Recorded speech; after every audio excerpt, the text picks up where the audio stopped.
الحمد لله الحمد لله وكفى وسلام على عباده الذين اصطفى أما بعد فأعوذ بالله من الشيطان الرجيم بسم الله الرحمن الرحيم إن الذين قالوا ربنا الله ثم استقاموا تتنزل عليهم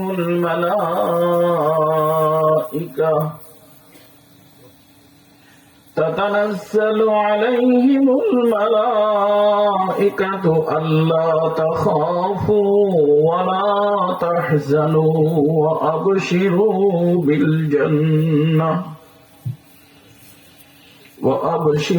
بالجنة التي كنتم توعدون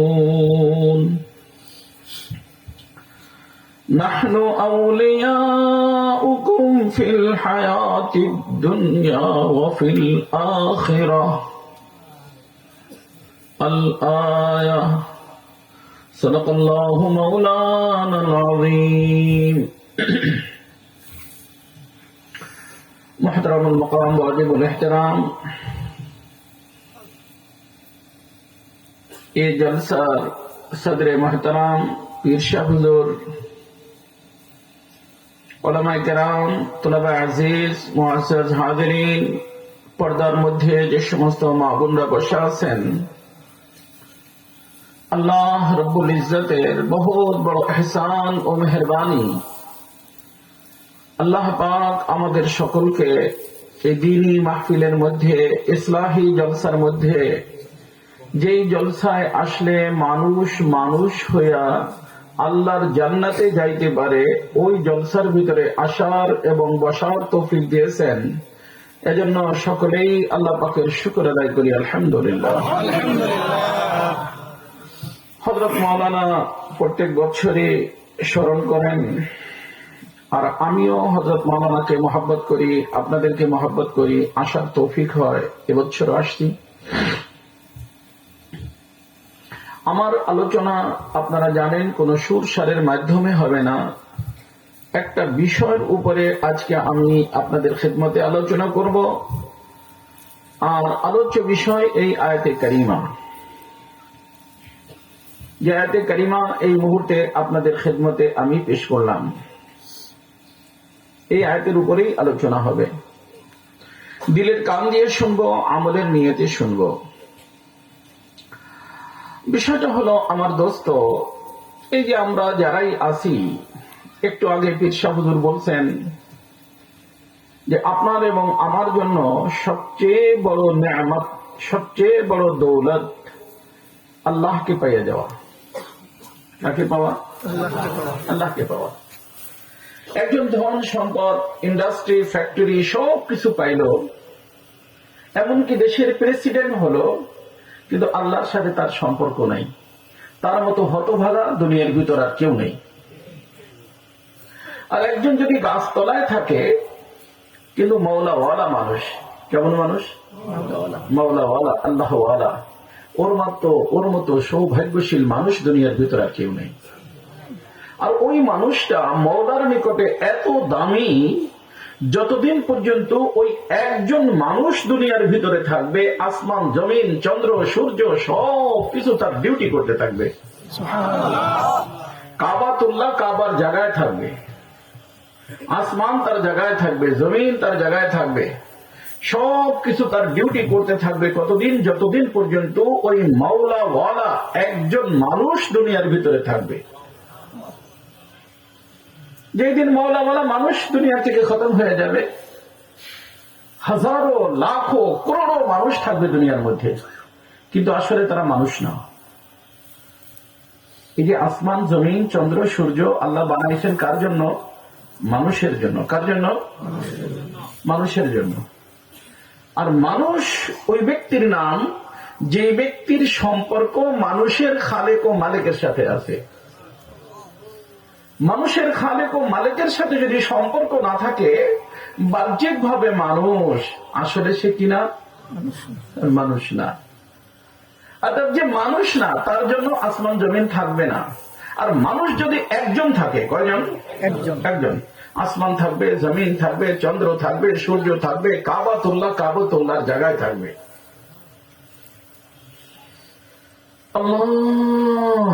এজন্য আমার দোস্ত দোয়া করেন, আল্লাহ পাক যেন আমাদেরকে মানুষ থাকার তৌফিক দান করেন। আমি আজকে এই বিষয়ের উপরেই আলোচনা করব। দিলের কান দিয়ে শুনবেন, লক্ষ্য করবেন, বুঝে আসবেন ইনশাআল্লাহ। এই যে মানুষ, এই যে আমরা, আমাদের জীবনের 4টে ধাপ। কয়টা? 4টা। একটা ধাপ আমরা অতিক্রম করে আসছি, আমরা সকলেই মানুষ ছিলাম। আর একটা ধাপ সামনে আসবে, সকলেই মানুষ থাকবে। মানুষ থাকার কথা বলবে, কিন্তু সবাই মানুষ হবে না। আর একটা ধাপ বর্তমানে আছি, এখানে ইচ্ছা করলে আমি মানুষ হইয়া আসছি, মানুষ থাকতে পারি। আর আসছি মানুষ হইয়া মানুষ নাও থাকতে পারি। যদি মানুষ থাকি তাহলে আমার প্রমোশন হবে, আর যদি মানুষ না থাকি তাহলে আমার ডিমোশন হবে। মানুষ যদি থাকি তারাক্কি হবে, মানুষ যদি না থাকি তানাজ্জুলি হবে। খুব মনে রাখবেন, যে জিনিসের প্রমোশন আছে তার ডিমোশন আছে, যার তারাক্কি আছে তার তানাজ্জুলি আছে। বিষয়টাকে বুঝেন। এই যে আমাদেরকে আল্লাহ সুবহানাহু ওয়া তাআলা সৃষ্টি করার পূর্বে ফেরেশতাদের সাথে কথা বলছিলেন, আপনাদের জানা আছে? তখন কিন্তু মানুষকে আল্লাহ তাআলা বানান নাই, বানানোর ইচ্ছা করছেন। আর এই যে ফেরেশতা, এটা হলো আল্লাহ পাকের স্টাফ। এই কায়নাতকে পরিচালনা করার জন্য আল্লাহ সুবহানাহু ওয়া তাআলা নূরের দ্বারা একটা স্টাফ তৈরি করছেন, তাদের নাম মালাইকা। আরবিতে বলা হয়, আমরা ফেরেশতা বলি।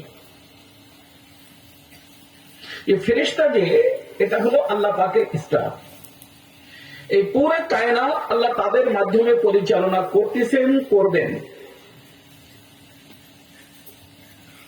এর ভিতরে হেড অব দি ডিপার্টমেন্ট 4 জন, হযরতে জিবরাইল আলাইহিস সালাম, হযরতে আজরাইল আলাইহিস সালাম, হযরতে মিকাইল আলাইহিস সালাম, হযরতে ইসরাফিল আলাইহিস সালাম। এনাদেরকে এক এক ডিপার্টমেন্টের দায়িত্ব আল্লাহ তাআলা দিয়ে রাখছেন। তো আল্লাহ সুবহানাহু ওয়া তাআলা যখন এই মানুষকে বানানোর সিদ্ধান্ত নিলেন, তো আল্লাহ পাক ফেরেশতাদের সাথে কথা বললেন। কথাটা আপনাদের জানা আছে, প্রথম পারার মধ্যে, ওয়াইদ ক্বালা রাব্বুকা লিল মালাইকাতি ইন্নী জাইলুন ফিল আরদি খলিফা। এই যে এখানে লক্ষ্য করবেন, জাইলুন ফিল আরদি বলছেন, খালিকুন ফিল আরদি কিন্তু বলেন নেই। আপনি আসেন, কোন উচ্চ জায়গায় বসেন, চেয়ারে বসেন, কোন একটা চেয়ারে বসতে পারেন। আল্লাহ, খালিকুন বলেন নেই, কি বলছেন? জাইলুন বলছেন। তো মানুষের তাখলিক, মানুষের সৃষ্টি আরজের মধ্যে না, জমিনের মধ্যে না। আরজ শব্দের অর্থ হলো জমিন। এই বাবা, এই মিয়া, ওই আল্লাহ বলি, ফোন করেন না, ফোন বন্ধ করেন, বসেন। না বসতে মনে চলে যান, দূরে যায় ফোন করেন। কথা বুঝছেন? আল্লাহ কিন্তু সৃষ্টি করবেন জমিনে, তা বলেন নাই। এখানেই আমাদের অধিকাংশ মানুষের একটা ভুল, যে আমরা আর আমার, আমি এবং আমার, এই দুই জিনিসের মধ্যে পার্থক্য তো আছে, কিন্তু 95% মানুষ এই পার্থক্যটা বুঝে না। 95, তারা তো 5% বুঝে। যে 5% বুঝে ওরা বুদ্ধিমান। আর আমাদের মুজাদ্দিদে জামানা হযরত থানভী বলেন যে 95% মানুষে বুঝে না, ওরা বুদ্ধি ছাড়া। যার কারণে পুরো জীবন ওদের মেহনত আমার উপরে হয়, আমির উপরে হয় না। কথা বুঝছেন? একটা হলো আমি আর একটা হলো আমার। এই দুইটার মধ্যে কি আছে? পার্থক্য আছে? আমার দিকে তাকাবেন, এদিক সেদিক দেখবেন না, সামনে যারা আছেন। একটা হলো আমি আর একটা হলো আমার। এই যে এটা কিন্তু আমার তসবিহ, তাই না? কার তসবিহ? আমার। আমার। এই যে তসবিহটা কি আমি? এটা আমার, এটা আমার। আমার। এই যে আপনি বলেন আমার গাড়ি, গাড়িটা কি আপনি? না। এই যে বলেন আমার বাড়ি, বাড়িটা কি আপনি? না। তার অর্থ যে এই জিনিসটার উপরে আপনার মালিকানা, এটা আপনি মালিক। ঠিক এমনি ভাবে আমার দোস্ত, এই যে জিনিসটা যেটা দেখতেছেন আপনারা, এটার যদি পরিচয় দেন, আরবিতে বলেন, তাহলে কি বলবেন? জাসাদি। জাসাদ মানে দেহ, আমার দেহ। কার দেহ? আমার দেহ। তো আমার তসবিহ যেমনি ভাবে আমি না, আমার দেহ আমি না। বুঝে আসছে না? এটা কিন্তু আমার, এটা আমি না। এজন্য আমি বলতেছি যে একটা হলো আমি আর একটা হলো আমার। আমার। আমাদের পুরা মেহনত আমার উপরে। আর আমি যে আসল, সে আমির কথা আমরা চিনি না, বুঝি না। যেটা আমার, এর ক্ষুধা লাগলে খানা দেই, অসুস্থ হলে ডাক্তারের নিকট নিয়ে যাই, এর জন্য বাসস্থান দরকার, ঘর বানাই, সবকিছু করি। এটা কিন্তু আমার যে জিনিসটা, ওর জন্য করি। অথচ এর মধ্যে আমি আছি, এর মধ্যে আমি আছি, এর মধ্যে আমি আছি। এই আমির জন্য কোন চিন্তা করি না। আমি যে আমার খাবার দরকার, ফিকির নাই। আমার সুস্থতা দরকার, চিন্তা নাই। আমার ঘরের দরকার, কি নাই? চিন্তা নাই। অথচ এখানে লক্ষ্য করবেন, আসল হলাম আমি, এটা হলো আমার, এটা আসল না। এটাকে আমি আপনাদেরকে একটা জিনিস দিয়ে বুঝে, মনে করেন যে একটা 5 লক্ষ টাকার চেক। কত লক্ষ টাকা? 5 লক্ষ টাকা। 5 লক্ষ টাকার চেক একজন বানাইছে কোম্পানিতে, আর এক কোম্পানিকে পাঠাইছে একটা ইনভিলাপের ভিতর করে। তো ওই চেকটা নিয়ে যখন লোকটা যায়, আসল চেক আসল না ইনভিলাপ আসল? চেক যত, ইনভিলাপটা যতই সুন্দর হোক, ওটা আসল না। আসল কোনটা? চেক।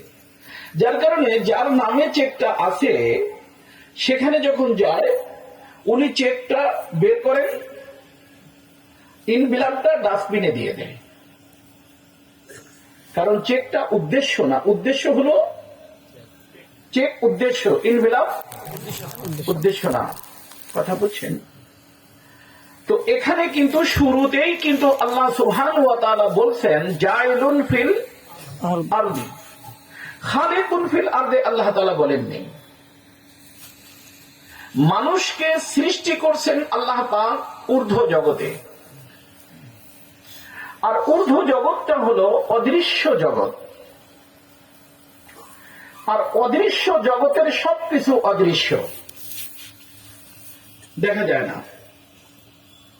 এই যে ফেরেশতা, অদৃশ্য জগতের মখলুক, দেখা যায়? দেখা যায় না। তো এই যে মানুষ যে জিনিসটা, এই মানুষকে আল্লাহ তাআলা বানাইছেন অদৃশ্য জগতে।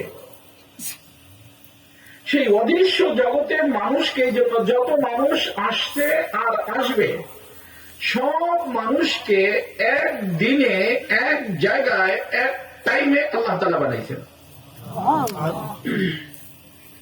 বুঝছেন, যে বাবুরা এখানে আছে ও একসাথেই জন্ম।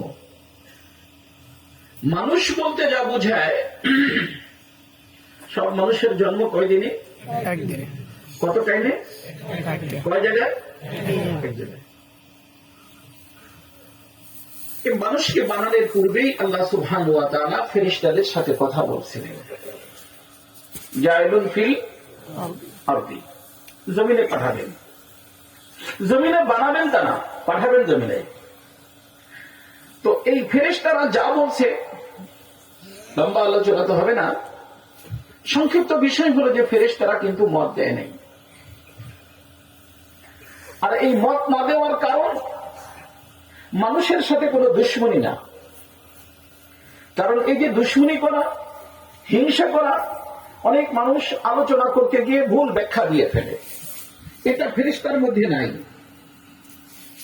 ফেরেশতাদের চরিত্রই না যে সে আমার আপনার সাথে দুশ্মনী করবে, সে আমার আপনার সাথে হিংসা করবে, এটা ফেরেশতাদের চরিত্রই না। হ্যাঁ, তারা আল্লাহকে মহব্বত করে। কাকে মহব্বত করে? আল্লাহকে মহব্বত করে। তো তাদের বিষয়টা ছিল আল্লাহর মহব্বত। কারণ আল্লাহ সুবহানাহু ওয়া তাআলা আর ফেরেশতারা গায়েব জানে না, তাও তো আপনারা জানেন। তো এই যখন আল্লাহ জিজ্ঞাসা করলেন, তখনও তো মানুষ হয় নাই, বানানের কথা বলছেন। তো মানুষ সম্পর্কে এই ধরনের উক্তি, আতাজালু ফিহা মান ইউফসিদু ফিহা ওয়া ইয়াসফিকুদ দিমা, আল্লাহ এমন মাখলুক বানাইতে চান যারা ফিতনা ফাসাদ করবে, রক্তপাত করবে, একজন আরেকজনকে হত্যা করবে। এই বাজে কথাগুলো মানুষ সম্পর্কে কি ব্যাপার? ওনারা কোথায় পেলেন? ওনারা কি গায়েব জানেন? মানুষ দেখছেন? বিষয়টা তা না, ওনারা বুঝছেন আর একটা শব্দ দিয়ে, ভিন্ন একটা শব্দ। সে শব্দটা হলো যে আল্লাহ সুবহানাহু ওয়া তাআলা বলছেন জাইলুন ফিল আরদি, পাঠাবো কোথায়? জমিনে। তো জমিনের মধ্যে থাকতে হলে জমিনের মাখলুকের গুণে তাকে গুণী হতে হবে। আর এই যে কাজগুলো যেটা ফেরেশতারা বলছেন, এটা জমিনের মাখলুকের চরিত্র, বৈশিষ্ট্য। একটা গরু আর একটা গরুকে গুঁতা দিচ্ছে, একটা কুকুর আর একটা কুকুরকে কামড় দিচ্ছে, একটা মাখলুক আর একটা মাখলুকে মেরে ফেলতেছে, মানে এগুলো করতেছে। এগুলো জমিনের যে মখলুক, সেই মখলুকের বৈশিষ্ট্য। আর আল্লাহ বলছেন যে আমি তাদেরকে পাঠাবো কোথায়? জমিনে। তো অবশ্যই যেই মখলুকটা আল্লাহ বানাইতেছেন, জমিনের মখলুকের বৈশিষ্ট্য নিয়েই পয়দা হবে। এই ছিল ফেরেশতাদের বোঝ, চিন্তা, ফিকির। কিন্তু আল্লাহ তাআলা বলছেন যে আমি বানাবো কোথায়? জমিনে। তা বলছেন পাঠাবো জমিনে, কিন্তু বানাবেন আসমানে। আর আসমানের মখলুকের নাম হলো ফেরেশতা। কি নাম? ফেরেশতা, মালায়েকা, নূরের তৈরি। জগৎ নূরানী, মখলুকও নূরানী। ওই নূরানী জগতের মধ্যে নূরানী মখলুক আল্লাহ তাআলা ফেরেশতাকে বানাইছেন। এখানে ওদের বুঝার ভুল, ওরা শেষটা ধরছে, শুরু ধরে নাই। যার কারণে আল্লাহ সুবহানাহু ওয়া তাআলা বলছেন ইন্নী আ'লামু মা লা তা'লামুন, যে আমার ফেরেশতারা শুনো, তোমরা যা বলতেছো আমার মহব্বতে বলছো, আল্লাহর মহব্বতে, আমাদের সাথে কোনো দুশমনী না। তারা চিন্তা করছে যে যেই মখলুকটা আল্লাহ তাআলা বানাইতে যাচ্ছেন, ইতিপূর্বে আরো কত কিছুই আল্লাহ বানাইছেন, কোনটার ব্যাপারে আমাদের সাথে আল্লাহ কথা বলেননি। আর মালিক পরামর্শ বা জিজ্ঞাসাবাদ নিজের স্টাফকে তখন করে যখন গুরুত্বপূর্ণ কোনো বিষয় হয়। তো ইতিপূর্বে কোনো ব্যাপারে জিজ্ঞাসা না করে এই মখলুকটা বানানোর সময় জিজ্ঞাসা করার অর্থই হলো যেই মখলুকটা তিনি বানাইতে যাচ্ছেন অনেক বেশি গুরুত্বপূর্ণ মখলুক। কথা বুঝছেন? সেই গুরুত্বপূর্ণ মখলুকের থেকে যদি সামান্যতম কোনো কিছু হয়ে যায়, সেটা আল্লাহ পাকের অসন্তুষ্টির কি হবে? কারণ হবে। আর ফেরেশতারা যেহেতু আল্লাহকে মহব্বত করে, এই জন্য তারা চাচ্ছিল না যে আমাদের মাহবুব আমাদের আল্লাহ তিনি এই নতুন একটা মাখলুক বানাইয়া কোনোভাবেই কষ্ট পান, আল্লাহ যাতে কষ্ট না পায় সেই জন্য মানুষকে বানানোর থেকে ওনারা নিষেধ করছেন। মানুষের সাথে ওনাদের কোনো দুশ্মনী নাই, ওনারা দুশ্মনী করতেই জানেন না। কথাটা কি বুঝতে পারছেন? কিন্তু আল্লাহ বলছেন যে আমার ফেরেশতারা না, আমি কেন বানাচ্ছি এটা আমি জানি, তোমরা বুঝো না। এই যে আল্লাহ তাআলা এ কথা বলার পরে আল্লাহ কি মানুষকে বানানোর সিদ্ধান্ত ক্যান্সেল করে দিয়েছিলেন? না, ক্যান্সেল করেনি। আল্লাহ তাআলা কি করলেন? মানুষকে বানাইলেন। এই যে বানাইলেন কোথায়? এখানে না, কোথায়? ঊর্ধ্ব জগতে। আর ঊর্ধ্ব জগতের ব্যাপারে মনে রাখবেন, ঊর্ধ্ব জগৎটা হলো জান্নাতের এরিয়া।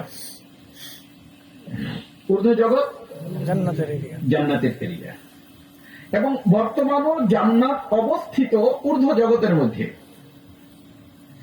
আর আমাদেরকে জান্নাতে যাইতে হবে এখান থেকে ঊর্ধ্ব জগতে। কথা বুঝছেন? জান্নাতের এরিয়া কোথায়? ঊর্ধ্ব জগতে। এবং জান্নাতের অবস্থানও বর্তমানে ঊর্ধ্ব জগতে। জান্নাত বর্তমানে আছে, আল্লাহ রাসূল দেখছেন মেরাজে গিয়ে ঊর্ধ্ব জগতে। আর জান্নাতের মধ্যেই আব্বা এবং আম্মা ছিলেন। আব্বা আম্মা কোথায় ছিলেন? জান্নাতের মধ্যে। ওখান থেকেই আল্লাহ পাক যখন দুনিয়ার জগতে পাঠানোর সিদ্ধান্ত নেন, তখন আল্লাহ যে শব্দ ব্যবহার করছেন, কুল নাহবিতু মিনহা জামিআ, নাহবিতু মিনহা ইহবিতু, হুবুত শব্দের অর্থ হলো উপর থেকে নিচে আসা। তো আব্বা আম্মা ছিলেন উপরে, আসতেন নিচে। কিন্তু এখানে মনে রাখবেন, দুনিয়ার জগৎটা হলো জাহান্নামের এরিয়া। এই দুনিয়াটা হলো, বর্তমান আমরা আছি জাহান্নামের এরিয়াতে। আর আমরা সকল মুসলমান যাইতে ইচ্ছুক জান্নাতে। তার অর্থ নিচের থেকে আমাদের পরওয়াজ করতে হবে, উড়তে হবে ঊর্ধ্ব জগতের দিকে।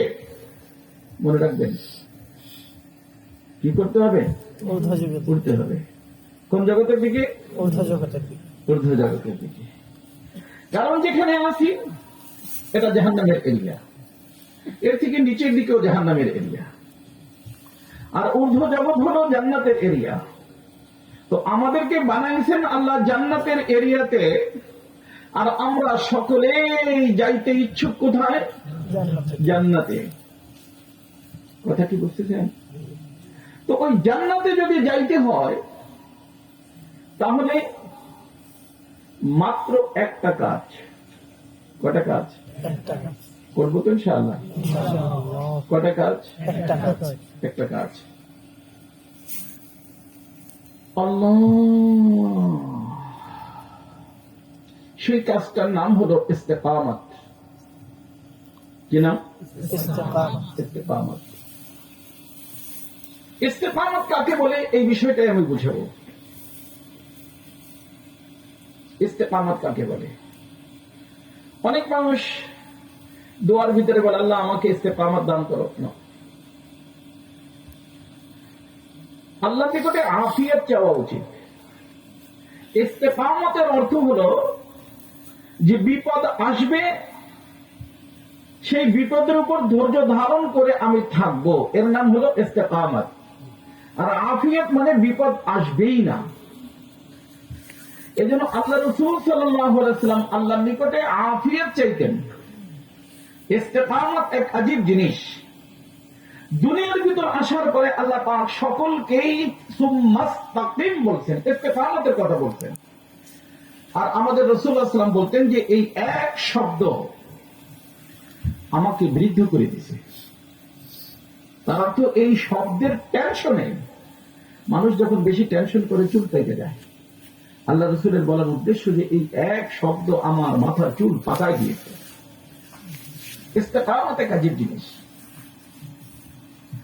তো আমার দোস্ত খুব লক্ষ্য করবেন, মানুষকে আল্লাহ তাআলা বানাইছেন কোথায়? ঊর্ধ্ব জগতে। কোথায়? ঊর্ধ্ব জগতে।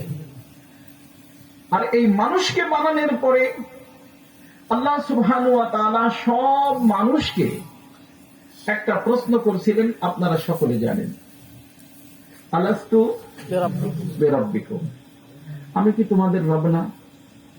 এই প্রশ্নটা করছিলেন না? আমরা সব মানুষ একসাথে উত্তর দিয়েছিলাম, ক্বালু বালা, জি হ্যাঁ, আপনি আমাদের রব। তো প্রশ্ন করলেন আল্লাহ তাআলা মানুষকে, উত্তর দিল মানুষ। এই যে এখানেও কিন্তু কি মানুষ, ওই যে আল্লাহর সামনেও ছিল কি মানুষ। আচ্ছা বলেন তো দেখি, আল্লাহর সামনে যেই মানুষ ছিল, এই মানুষ কি সেই মানুষ? ভিন্ন মানুষ না এক মানুষ? ভিন্ন মানুষ না, রূপান্তরীয় না। আমি বলি বুঝেন, ওখানে যে মানুষটা ছিল, ওই মানুষটার নাম হলো রূহ। কি নাম? কি নাম?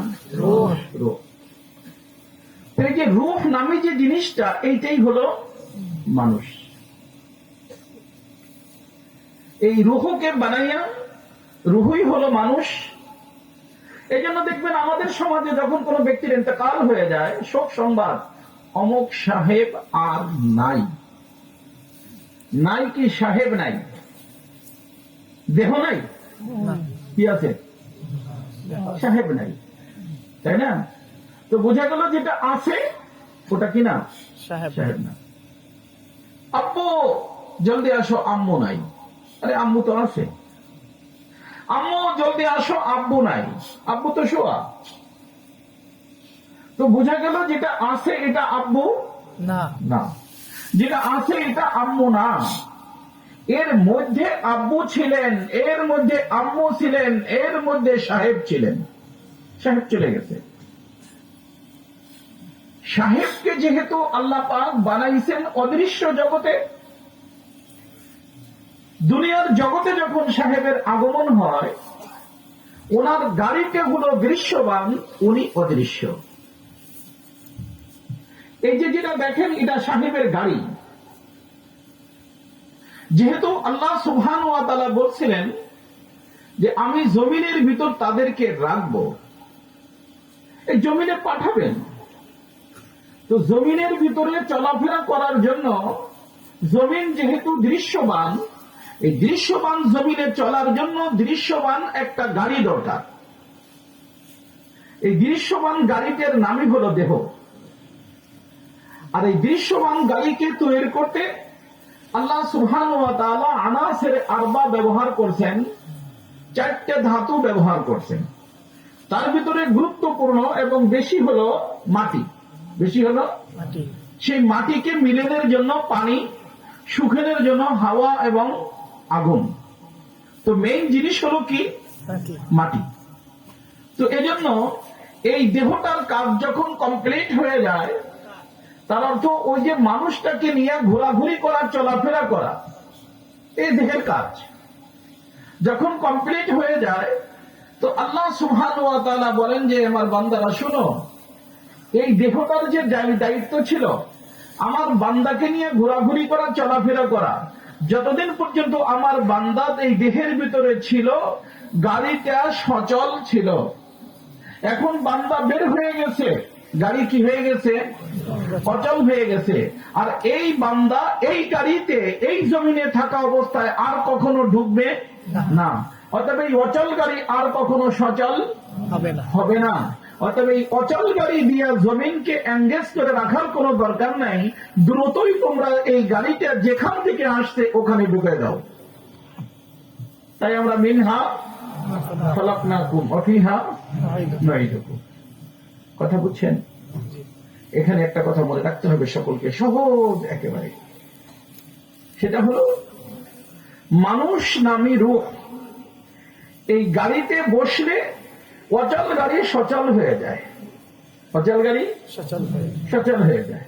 তো এই বসার নাম হায়াত। বসার নাম হায়াত। আর এই সচল গাড়ি নাইমে গেলে অচল হয়ে যায়, নামার নাম মৌত। তো রূহ নামে মানুষটা দেহ নামে গাড়িতে যখন বসে, অচল গাড়ি কি হয়ে যায়? সচল হয়ে যায়। সচল হয়। 4 মাস 10 দিনে মায়ের পেটের ভিতরে গাড়ি অচল থাকে। আল্লাহ যখন ফেরেশতাদের মাধ্যমে রূহকে গাড়িতে বসায় দেন, তো সাথে সাথে এই অচল গাড়ি সচল হইয়া মায়ের পেটে লড়াচড়া শুরু করে। আর আম্মু বুঝতে পারেন যে আমার বাবুকে আল্লাহ তাআলা রূহ দান করছেন। হ্যাঁ, তো রূহ নামী মানুষটা দেহ নামী গাড়িতে বসলে এর নাম হায়াত, আর এই রূহ নামী মানুষটা দেহ নামী গাড়ির থেকে নামলে তার নাম মাউত। আল্লাযী খালাকাল মাউতা ওয়াল হায়াত। তার অর্থ, যেই আল্লাহ দেহ নামী গাড়িকে বসান, ওই আল্লাহই দেহ নামী গাড়ির থেকে নামান। বসার নাম হায়াত, নামার নাম মাউত। আল্লাহ,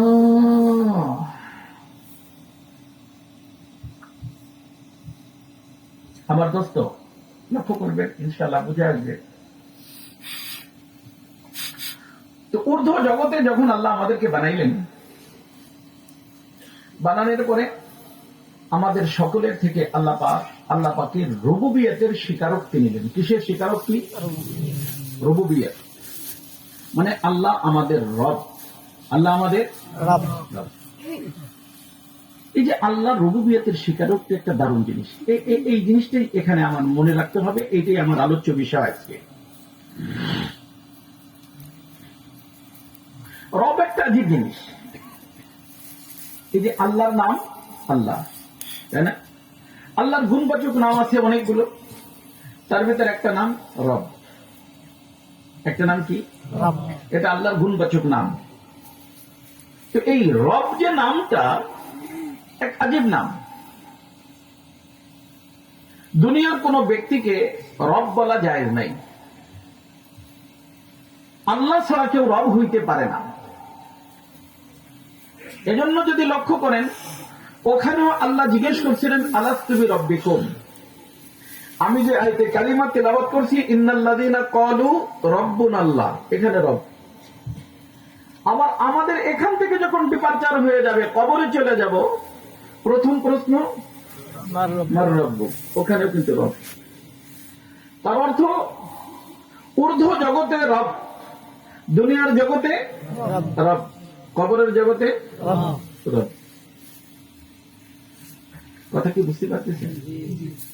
এই যে রব যে জিনিসটা, আল্লাহ তাআলা আপনাকে আমাকে সকলকে আল্লাহ তাআলা বোঝার তৌফিক দান করেন। রবটা যদি বুঝে আসে না, সব মানুষের জীবন ধন্য, সকলের জীবন ধন্য যদি খালি রবটা বুঝে আসে। রব বলা হয়, আমি এরও বিস্তারিত আলোচনা করব না, আমি একটা কথা শুধু বলার জন্য সব কথা বলতেছি। রব যে 3 গুণ বিশিষ্ট সত্তার নাম রব। কয় গুণ? মনে রাখবেন। প্রথম নম্বর গুণ হলো অস্তিত্ববিহীন জিনিসকে যেই সত্তায় অস্তিত্ব দান করেন। কেমন জিনিস? যার অস্তিত্ব ছিল না, নিস্তি। আরবিতে বলে আদাম, ফার্সিতে বলে নিস্তি, নাথিং, ছিল না। এমন একটা জিনিসকে যেই সত্তায় কি দান করেন? অস্তিত্ব দান করেন। এই যে আমাদেরকে যখন আল্লাহ জিজ্ঞেস করছিলেন আলাস্তু বিরাব্বিকুম, তার পূর্ব মুহূর্তে মানুষের অস্তিত্ব ছিল না। তাই তো ফেরেশতাদের সাথে কথা বলছিলেন যে আমি বানাইতে চাই, তার অর্থ বানান নাই, অস্তিত্ব ছিল না। তো আমাদেরকে অস্তিত্ব দিয়েই আল্লাহ তাআলা জিজ্ঞেস করেন, তোদের রব আমি না? মানে ইতিপূর্বে ক্ষণেক আগে তোদের অস্তিত্ব ছিল না, তোদেরকে কে অস্তিত্ব দান করলো বল? তখন সকলে বলে যে আল্লাহ আপনি অস্তিত্ব দান করছেন। আর অস্তিত্ববিহীন জিনিসকে যেই সত্তায় অস্তিত্ব দেয়, সেই সত্তার নাম রব। কথা বুঝতে পারছেন? তো আল্লাহ সুবহানাহু ওয়া তাআলা এই মানুষ থেকে স্বীকারোক্তি নেওয়ার পরে ঊর্ধ্ব জগৎ একটা বড় জগৎ, সেই বড় জগতের ভিতরে ছোট্ট আরেকটা জগৎ আল্লাহ তাআলা বানায় রাখছেন, নুরানি জগৎ। ওই জগৎটার নাম হলো আলমে আরওয়াহ। কি নাম? আলমে আল্লাহ আরওয়াহ। আলম মানে জগৎ, আর আরওয়াহ হলো রুহের বহু বচন। এই যে বানাইলেন তো রুহু, বানাইলেন কি রুহু। তো এই রুহের থেকে, এই রুহের নামে মানুষ, রুহের নামে মানুষ মানুষ। স্বীকারোক্তি নিয়ে আল্লাহ পাক এই রুহুকে, ওই যে একটা জগৎ, রুহের জগৎ, সেই জগতের ভিতরে সব রুহুগুলোকে আল্লাহ পাক রাখলেন। তার অর্থ মানুষকে বানাইলেন ঊর্ধ্ব জগতে, থাকতে জায়গা দিলেন রুহের জগতে, তাই না? কিন্তু ফেরেশতার সাথে কথা বলছিলেন, পাঠাবেন কোথায়? জমিনে, দুনিয়ার জগতে। তো এই সর্বপ্রথম দুনিয়ার জগতে যেই রুহটাকে পাঠাইছেন সে হল আমাদের আব্বাজান, আমাদের সকলের আব্বাজান। নাম আদম আলাইহিস আদম আলাইহিস সালাতু ওয়াস সালাম, তাই না? এই বর্তমানে আমাদের সমাজের মধ্যে কোন বুজুর্গ, কোন আল্লাহওয়ালা, কোন পীর সাহেব, সাহেব দাদা অনেক সম্মানের পাত্র, আলহামদুলিল্লাহ, মুবারক, নিষেধ করি না আমি। কিন্তু শুধু সাহেব দাদা হইলেই কিছু হয়ে যায় না রে বাবা। এই যে আমরা এখানে যারা আছি, আমরা সকলেই কিন্তু নবীর সন্তান। কি বলেন? জি নবীর সন্তান ছাড়া এখানে কেউ আছেন? আদম আলাইহিস সালাম নবী ছিলেন না ওলি আল্লাহ ছিলেন? নবী ছিলেন। তো এখানে আদম আলাইহিস সালামের সন্তান না যারা, তারা হাত ওঠেন। এক প্রকার আছে, আমাদের এখানে নাই, তারা বলে বান্দরের সন্তান। হ্যাঁ, যা হয় হয়ে যাচ্ছে, আছে না বান্দরের সন্তান? আছে তারা বলে যে আসলে কি ছিল, ওরা বান্দরের সন্তান, বান্দর হয়ে যাক, আমাদের সমস্যা কি? আমাদের হাকিম মোহাম্মদ থানভী রহমতুল্লাহ আলাইহি এই থিওরি আলারা যখন লেখালেখি শুরু করলো, তখন কিছু লোকে এসে আমাদের থানভী রহমতুল্লাহ কি বলছে, হযরত ওয়ালা, মানুষকে তো গুমরাহ করে ফেলতেছে। বলে কি ব্যাপার, কিরকম? তারা বলতেছে যে আদম আলাইহিস সালামের সন্তান না, এরা সন্তান কিসের? বানরের। অর্থাৎ আপনি এ ব্যাপারে কিছু লেখেন। হযরত বললেন যে বাবারে, এ ব্যাপারে আমি লেখার কোনো প্রয়োজন মনে করতেছি না, কারণ প্রত্যেকটা মানুষের তার জন্মের পরিচয়, পূর্বপুরুষের পরিচয় দেওয়ার অধিকার, পূর্বপুরুষের পরিচয় দেওয়ার। এখানে যদি হযরত বলেন আথার আলী সাহেবের সাহেবজাদা থাকে, কেউ বলবে না যে আমি আথার আলী সাহেবের সাহেবজাদা? বলবে না? পীর সাহেব হুজুরের ছেলে, না করবে কেউ? তো যে কোনো মানুষের তার পূর্বপুরুষ, বাপ দাদার পরিচয় দেওয়ার কি আছে? অধিকার আছে। হযরত বলেন যারা বানরের সন্তান, তারা বানরের পরিচয় দেবে যে আমি বানরের সন্তান। আমাদের আব্বার নাম মানুষ, আদম আলাইহিস সালাম, আমরা পরিচয় দেবো আমার আব্বাকে আদম আলাইহিস সালাম। আর তাদের অধিকার তারা ব্যবহার করতেছে, আমাদের অধিকার আমরা ব্যবহার করতেছি। এখানে লেখালেখির কি আছে? কথা বুঝে আসছে না? দেখি এখানে যারা আছেন, আমরা কার সন্তান? আর আদম আলাইহিস সালাম কি ছিলেন? নবী নবী ছিলেন।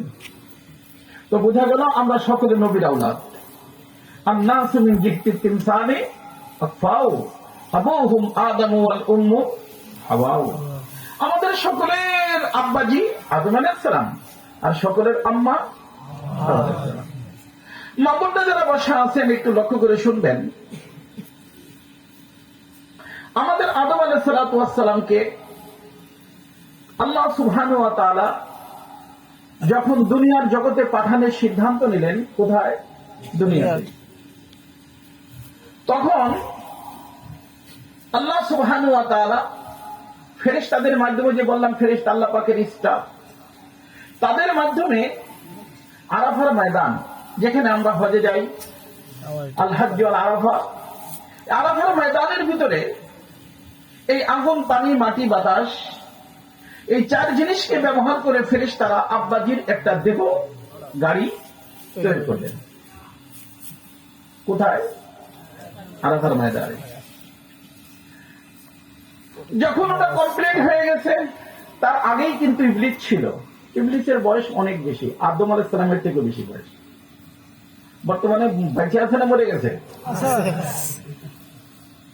তো বোঝা গেল যে আদম আলাইহিস সালামের যত সন্তান নবী হয়েছে, সবাই সে দেখছে। কথা কি বুঝতেছেন না? বোঝেন নেই? কারে দেখছে? নবীদেরকে দেখছে। কজন? একজন? না না, সমস্ত নবীদেরকে দেখছে, তাই না? সব নবীদেরকে দেখছে, সব নবীদের সাথে কথা বলছে কে? মিস্টার ইদ্রিস। তো দেখা একটা ভিন্ন জিনিস আর মানা একটা ভিন্ন জিনিস। একটা হলো দেখা আর একটা হলো মানা। মানা। ও দেখছে কিন্তু কি করে নাই? মানে নাই। মানে নেই। এই যে পীর সাহেব হুজুরে দেখলেন, স্টেজে বসা আছেন, দেখলেন কিন্তু মানলেন না, কাজ হবে না। দেখতেও হবে, মানতে হবে। কথা কি বুঝতেছেন? তাহলে জীবন ধন্য হয়ে যাবে। আর যারা দেখে কিন্তু মানে না, তাদের জীবন ব্যর্থ। তো আমার দোস্ত, আমি যে কথা বলতেছিলাম যে যখন আদম আলাইহিস সালামের দেহটা রেডি, ফিরে এই যে ইবলিস, মিস্টার ইবলিস অনেক রিচার্জ করছে। হাদিস শরীফে আসছে, ও তো একেবারেই খোলা ছিল, পিছনে রাস্তা আছে, সামনে রাস্তা আছে, একদিক দিয়ে ঢোকে আর এক দিক দিয়ে বের হয়। অনেক চিন্তা ফিকির, যে বানাইলো কি আল্লাহ, সেও তো জানে না কি বানাইছে, কি দেখি ঘটনা ঘটতেছে। শেষ পর্যন্ত আল্লাহ সুবহানাহু ওয়া তাআলা রূহের জগৎ থেকে আব্বাকে ফেরেশতাদের মাধ্যমে যখন এই আরাফার ময়দানে দেহের ভিতরে আব্বাকে বসায় দিলেন, তখন আগে দেহটা অচল ছিল না সচল ছিল? অচল। এই অচল দেহটি সচল হইয়া একদম শোয়ার থেকে তিনি দাঁড়ায় গেছেন। তো রূহ আসার কারণে মানুষের হায়াত হয়। কি হয়? হায়াত। হায়াত। তো রূহ নামী মানুষের দেহ নামী গাড়িতে বসার নাম হায়াত। মনে রাখা যাবে না ইনশাআল্লাহ? আর এই দেহ নামী গাড়ির থেকে রূহ নামী জিনিসটার নাম আর নাম মৌত। মৌত আর হায়াত বুঝতে কোনো কষ্ট হবে? আর রূহ বসলে হায়াত, নামলে মৌত। যখন নেমে যায় তখন মানুষ ঘোষণা দেয়, শোক সংবাদ, অমুক সাহেব আর নাই। আছে যেটা সাহেব না, সাহেব হলো রূহের নাম, মানুষ হলো রূহের নাম। তো আমার দোস্ত, ওই জগৎটার নাম হলো রূহের জগৎ। কিসের জগৎ? রূহের জগৎ। আর রূহের জগৎটা অবস্থিত ঊর্ধ্ব জগতে। তো ঊর্ধ্ব জগতে রূহের জগতের মধ্যে আব্বা ছিলেন। পরবর্তীতে আল্লাহ পাক আব্বাকে রূহ এবং দেহ দেহ একত্রিত করে আব্বাকে আল্লাহ তাআলা জান্নাতে পাঠাইলেন। রুফিয়া, হাদিসে কি আসছে? রুফিয়া, আব্বাকে উঠানো হলো। কোথায়? আল্লাহ বেহেশতে নিয়ে গেলেন। আচ্ছা, বেহেশত সম্পর্কে আপনাদের সকলের জানা আছে, শান্তির জায়গা না অশান্তির জায়গা? শান্তির জায়গা। শান্তির জায়গা। অশান্তি বলতে জান্নাতের মধ্যে কোনো কিছু নাই। এ সম্পর্কে হুজুরের থেকে আলোচনা শুনবেন, কেমন শান্তি। কিন্তু আমি একটা বিষয় শুধু বলার জন্য আপনাদেরকে এই কথাটা বলতেছি, যে এই শান্তির জায়গার মধ্যে আব্বা আছেন, কিন্তু আব্বা একা, ফেরেশতারা আছে, কিন্তু আব্বা এই শান্তির জায়গার মধ্যে কিছুটা অশান্তি ফিল করতেছিলেন। কিন্তু সেই অশান্তিটা কি জিনিস না পাওয়ার কারণে তা আব্বা জানতেন না। অভাব কিসে তা আব্বা বুঝতেন না, জানতেন না। কিন্তু আল্লাহ তাআলা তো জানেন, আল্লাহ আলিমুন বিযাতিস সুদূর। অসুবিধা হচ্ছে আব্বা জানেন। তখন আব্বাজির জন্য এই অশান্তি দূরীভূত করার জন্য, তার অর্থ শান্তি দেওয়ার জন্য, আল্লাহ তাআলা আব্বার বাম পাজরের হাড্ডির থেকে আম্মাকে জান্নাতের ভিতর আল্লাহ তাআলা বানাইলেন। কোথায়? জান্নাতের ভিতর। আর আব্বা জীবিত না মুর্দা? জীবিত। ওই জীবিতর থেকে আম্মাকে বানানোর কারণে আম্মার নাম হলো হাওয়া, লিআন্নাহা খুলিকাত মিন হাইয়িন। কারণ জীবিতর থেকে আল্লাহ তাকে বানাইছেন। এর বিভিন্ন রহস্য তো আছেই, কিন্তু একটা কথা শুধু আমি বলে দিচ্ছি, মা বোনরা এবং যারাই আমার কথা শুনতেছেন, শুনবেন, কত মানুষ দেশ বিদেশ থেকে শুনতেছে এইসবের মাধ্যমে, সকলকে আমি অনুরোধ করব যে আল্লাহর যে সৃষ্টি রহস্য, এটাকে সকলকে বোঝা দরকার। এখানে যদি আপনারা লক্ষ্য করেন, আব্বা আম্মা, স্বামী স্ত্রী, হাজবেন্ড ওয়াইফ একসাথেই তো থাকবেন, তাই না? আল্লাহ পাক ইচ্ছা করলে দুজনকে একসাথে বানাইতে পারতেন না? কোথায়? আরাফার ময়দানে পারতেন? তা কিন্তু বানান নাই। বানাইলেন কোথায়? জান্নাতে। জান্নাতের মধ্যে। আরাফা হলো খোলা জায়গা, আর জান্নাত হলো চার দেওয়ারির মধ্যে, তাই না? চার দেওয়ারির মধ্যে। আল্লাহ তাআলা বলতে চান যে একজনকে বানাইলাম বাহিরের জন্য, আর একজনকে বানাইলাম ভিতরের জন্য। কথা বুঝতেছেন? একজন কাজ করবে কোথায়? আর একজন কাজ করবে কোথায়? ভিতরে। এও গুরুত্বপূর্ণ, ও গুরুত্বপূর্ণ। ও বাহিরে দেখবে, এ ভিতরে দেখবে। দোনো জায়গা যখন ঠিক থাকবে, পুরো দুনিয়া ঠিক থাকবে। আর আম্মাকে বানাইয়া আল্লাহ তাআলা কোরআনে কারীমের ভিতর বলছেন, এই যুবকরা যারা বিয়ে করছ নাই বাবা, আর যারা বিয়ে করছেন তারাও লক্ষ্য রাখবেন, লিতাসকুনু ইলাইহা। আল্লাহ তাআলা তাকে বানাইছেনই পুরুষের শান্তির জন্য। কিসের জন্য? হ্যাঁ, ওই যে অশান্তি যখন আসে তার লাইফে, সেই অশান্তিকে দূরীকরণের জন্য, দূরীভূত করার জন্য আল্লাহ পাক মহিলাকে বানাইছেন। কিন্তু শান্তি ওই মহিলার দ্বারা হয়। যুবকরা লক্ষ্য করবা বাবা সবাই, শান্তি ওই মহিলার দ্বারা হয় যেই মহিলার কলবের সাথে শান্তির মালিকের সাথে যোগাযোগ থাকে। শান্তির মালিককে আল্লাহ। হুয়াল্লাযী আনজালা সাকিনাতা ফি কুলুবিল মুমিনিন। মুমিনের কলবের ভিতরে শান্তি আসে আল্লাহ রাব্বুল ইজ্জতের কুদরতি হাতের থেকে। তো যেই মহিলার কলবের যোগাযোগ, কলবের খালেক ও মালিক যার হাতে শান্তি তার সাথে থাকবে, এমন একজন মহিলা যখন একজন পুরুষের ঘরে আসবে, ওই ঘরকে আল্লাহ পাক জান্নাত বানাই দিবেন। আর যদি এমন কোন মহিলার আগমন ঘরে হয় যেই মহিলার কলবের সাথে, কলবের মালিকের সাথে সম্পর্ক নাই, তো ওই শান্তিপূর্ণ ঘর জাহান্নামে পরিবর্তিত হয়ে যাবে। এই জন্য আমি বলি, একজন নেককার দিনদার মহিলা যখন কোন ঘরে আসে, সেই ঘরকে আল্লাহ জান্নাত বানায় দেন। আর যদি বদকার কোন মহিলা ঘরে আসে, সেই জান্নাতি ঘরটা জাহান্নামে পরিবর্তিত হয়ে যায়। কথা বুঝে আসছে না? এই জন্য গতকাল আমি কোথাও যেন বলতেছিলাম যে আজ আমাদের সমাজের মধ্যে আলেম হওয়ার ফিকির আছে, আলেম হাফেজ হওয়ার ফিকির আছে, আলেমা হওয়ার ফিকির আছে, মহিলা মাদ্রাসার ভাব নাই। কিন্তু আমার দোস্ত, আলেম হওয়াই শান্তির জন্য যথেষ্ট না। শান্তি পাইতে হলে সালেহ হইতে হবে, শান্তি পাইতে হলে সালেহা হইতে হবে। কি হইতে হবে? সালেহ এবং সালেহা। আলেম কিন্তু সালে না, সে শান্তি পাবে না। আলেমা কিন্তু সালেহা না, সেও শান্তি পাবে না। আজকে আমাদের সমাজে মাদ্রাসাগুলোর মধ্যে আলেম বানানোর ফিকির আছে, চেষ্টাও করতেছি যে ভালো আলেম হোক, কিন্তু আলেম হইয়াও সালে হোক এই চিন্তা নাই। আল্লাহ করুক যে আমাদের সমাজ এই জিনিসটাকে বোঝার চেষ্টা করুক যে আমার মেয়ে আলেমা হবে, কিন্তু সাথে সাথে কি হইতে হবে? সালেহা হইতে হবে। আমার ছেলে আলেম হবে, সাথে সাথে সালেহ হইতে হবে। কারণ জান্নাতে যাবে চার প্রকার মানুষ: নবিয়্যিন, সিদ্দিকিন, শুহাদা, সালেহিন। হ্যাঁ হ্যাঁ, এসব একবার আলোচনা আছে, শুনবেন। সালেহিন যাবে, এ হলো সবচেয়ে নিম্ন দরজা। ওলামা যাবে, এটা নাই।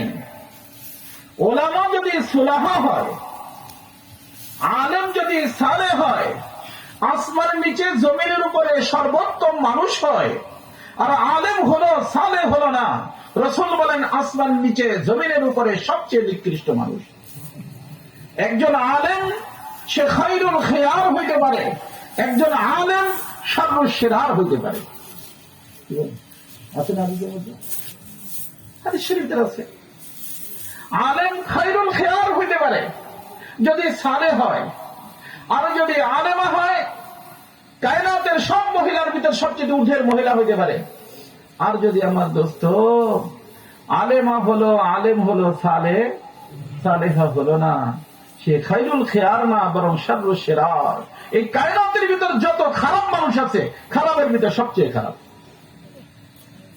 তো এই মুহূর্তে আমাদের সমাজের ভিতরে, আমাদের মাদারেসের মধ্যে আলেম বানানের ফিকির আছে, আলেমা বানানের ফিকির আছে। আমার মেয়ে আলেমা হয়ে গেছে, আরে আলেমা তো হয়েছে রে বাবা, সালেহা হয়েছে কিনা? তোমার ছেলে আলেম তো হয়ে গেছে, সালেহ হয়েছে কিনা? আল্লাহ রাসূল বলেছেন, ইযা মাতাল ইনসান ইনকাতা আনহু আমালুহু ইল্লা মিন সালাসা। তার ভিতরে প্রথম নম্বর ওয়ালাদুন আলেম। কি আছে ভাই? ওয়ালাদুন সালেহ। ওয়ালাদিন হইতে পারে, ওয়ালাদুন হইতে পারে, দুটোভাবে পড়া যায়। ওয়ালাদুন সালেহ। তো বুঝা গেল একজন সালেহ হলো, আলেম হলো না, এই ছেলে তার বাবার নাজাতের ওসিলা হয়ে যাবে। আর একজন আলেম তো হইল কিন্তু সালেহ হলো না, তার তো নিজেরই নাজাত হবে না, সে আবার বাপের নাজাত করতে কি বলে বেটা।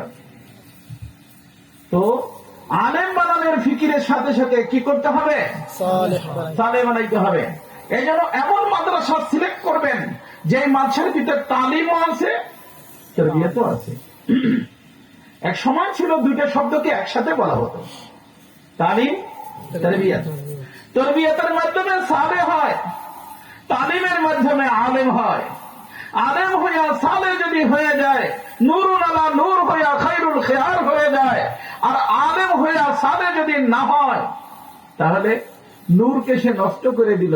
এই নূরকে নষ্ট করার কারণে শাররুশ শিরার হইয়া জাহান্নামী হয়ে যায়। এই জন্য আল্লাহ রাসূল সাল্লাল্লাহু আলাইহি ওয়াসাল্লাম বলছেন, ফাসফুর বিযাতিদ দ্বীন তারিবাত ইয়াদা। ও আবু হুরায়রা, বিবাহ যখন করবা দিনদার দেখে বিবাহ করবা। কেমন কি বিবাহ করবা? সুন্দরী, সুচ্ছিরি, বংশীয়, মালদার মানুষ এগুলো দেখে। রাসূল বলেন, আমি মুহাম্মদুর রাসূল তোমাকে বলছি, তুমি যেটা দেখবা সেটা দিনদারি দেখবা। ছেলের মধ্যে দিনদারি, পাত্রের মধ্যে দিনদারি, পাত্রীর মধ্যে দিনদারি। যখন একটা পাত্র এমন পাবেন যে দিনদার, কি কি দিনদার। এই যে এখানে আমার একটা আলোচনা ছাপতেছে ইনশাআল্লাহ, কামেল দিনের পরিচয়। আমি প্রায় 6 মাস আলোচনা করছি এর উপরে। এই যে আমাদের এখানে যারা বসা আছেন, সবার পকেটে 2-4 টাকা, 10 টাকা, 20 টাকা আছে না? এই জন্য কি আপনাদের নাম মালদার? হ্যাঁ, মালদার কারে বলে? এই 2-4 জন এখানে হয়তো আছে বড় মাকালে মালদার, সে কিন্তু মাল তো সবার পকেটে আছে। তো বোঝা গেল সামান্য 2-4 টাকা থাকলে তার নাম কি হয় না? মালদার হয় না। শুধু 2-4 টাকা নামাজ পড়লে দিনদার হয় না। দিনদারের অর্থ কি সেটা বুঝতে হবে। হুজুরের থেকে জানবেন ইনশাআল্লাহ, এবং আমার উপরটা ছাপবে ইনশাআল্লাহ তাড়াতাড়ি। কামেল দিনের পরিচয় আমাকে এবং আপনাকে। এই যে হাফেজুল কোরআন কাকে বলে? ফাতিহা শরীফ মুখস্থ করে হাফেজ সাহেব। হ্যাঁ, কুল হুয়াল্লাহু কুল হুয়াল্লাহু ভালা কয়েকটা মুখস্থ, তার নাম হাফেজ সাহেব। কয়েকটা সূরা তো মুখস্থ আছে, তার নাম হাফেজ না। হাফেজ মানে কোরআন। তো আপনার এবং আমার লাইফের ভিতরে পুরো দিন যখন থাকবে, তখন আমার নাম হবে দিনদার। শুধু নামাজ পড়লাম, তাবলীগে গেলাম, 3 দিন সময় লাগাইলাম, কোন পীরের সোহবতে গেলাম, আমার নাম দিনদার। আরে বাবা, দিনদার হওয়ার জন্য আল্লাহ, কথাটা কি বুঝতেছেন? যাই হোক, আমি অন্যদিকে চলে গেলে সময় বেশি চলে যাবে। 10:30 পর্যন্ত বলতে চাচ্ছিলাম। 2-4 মিনিট বেশি হলে কোনো সমস্যা নাই তো? 9:30 পর্যন্ত, 9:30 করে বাঁচতে যাচ্ছে। দেখি ইনশাআল্লাহ।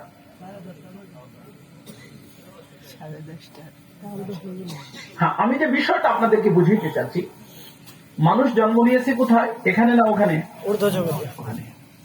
তো আব্বার জন্ম ওখানে। সকলের জন্ম কোথায়? ওখানে। আব্বার দেহ তৈরি হয়েছে কোথায়? ওখানে। কি কোনো কারো পেটে? না, মাটির মধ্যে, খোলা জায়গায়। আম্মাকে আল্লাহ বানাইছেন জান্নাতের মধ্যে। কথা বুঝে আসছে না? কোথায়? জান্নাতের মধ্যে। আম্মাকে বানানোর উদ্দেশ্য শান্তি। আম্মাকে বানানোর উদ্দেশ্য কি? শান্তি।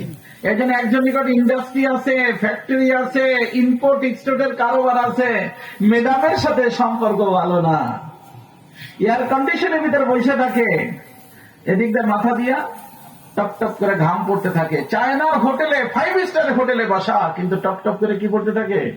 ঘাম পড়তে থাকে রে বাবা। আর যদি আল্লাহ তাআলা মেহেরবানি করে ম্যাডামের সাথে সম্পর্ক ভালো থাকে, সে যদি দিনদার হয়, চায়না সাধারণ হোটেলে যা থাকে, তারপরেও আল্লাহ তাআলা জান্নাতের শান্তি তাকে দান করে।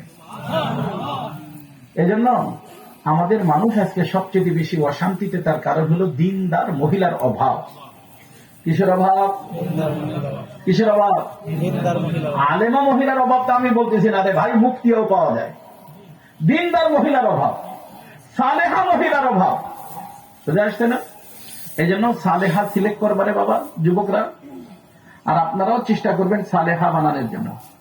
আর আল্লাহ রাসূল বলছেন, আদ-দুনিয়া কুল্লুহা মাতা ওয়া খায়রুল মাতা'আল মারআতুস সালেহা। ইন্ডাস্ট্রি, ফ্যাক্টরি এক একজন এক একটা জিনিসের মালিক হয়, কিন্তু ওই পুরুষ সবচেয়ে ভাগ্যবান যে এই পুরুষকে আল্লাহ পাক কোন নেককার বিবি আল্লাহ তাআলা মিলাই দিয়েছেন। ইন্ডাস্ট্রি নাই, নেককার বিবি আছে, ও কত যে শান্তিতে ওই জানে। আর ইন্ডাস্ট্রি আছে, ফ্যাক্টরি আছে, সব আছে, কিন্তু বিবি কিনা নেক না। অফিসে যায়, চিন্তা করে আবার কার সাথে আই লাভ ইউ দেয়। কথা বুঝছেন? ওর জীবনে শান্তি হবে? শান্তি হবে না। আর এই জিনিস করার জন্য পুরো বিশ্ব, তাদের কিন্তু পুরো মেহনত মহিলাদেরকে নষ্ট করার ব্যাপারে। কারণ তারা জানে, কালকে আমি কোথাও আলোচনা করতেছিলাম, রব্বানা আতিনা ফিদ দুনিয়া হাসানা ওয়া ফিল আখিরাতি হাসানা, ভৈরব শাহী মসজিদে। এই যে এর ভিতরে আল্লাহ পাক আমাদেরকে 7টা জিনিস চাইতে বলছেন। কয়টা জিনিস?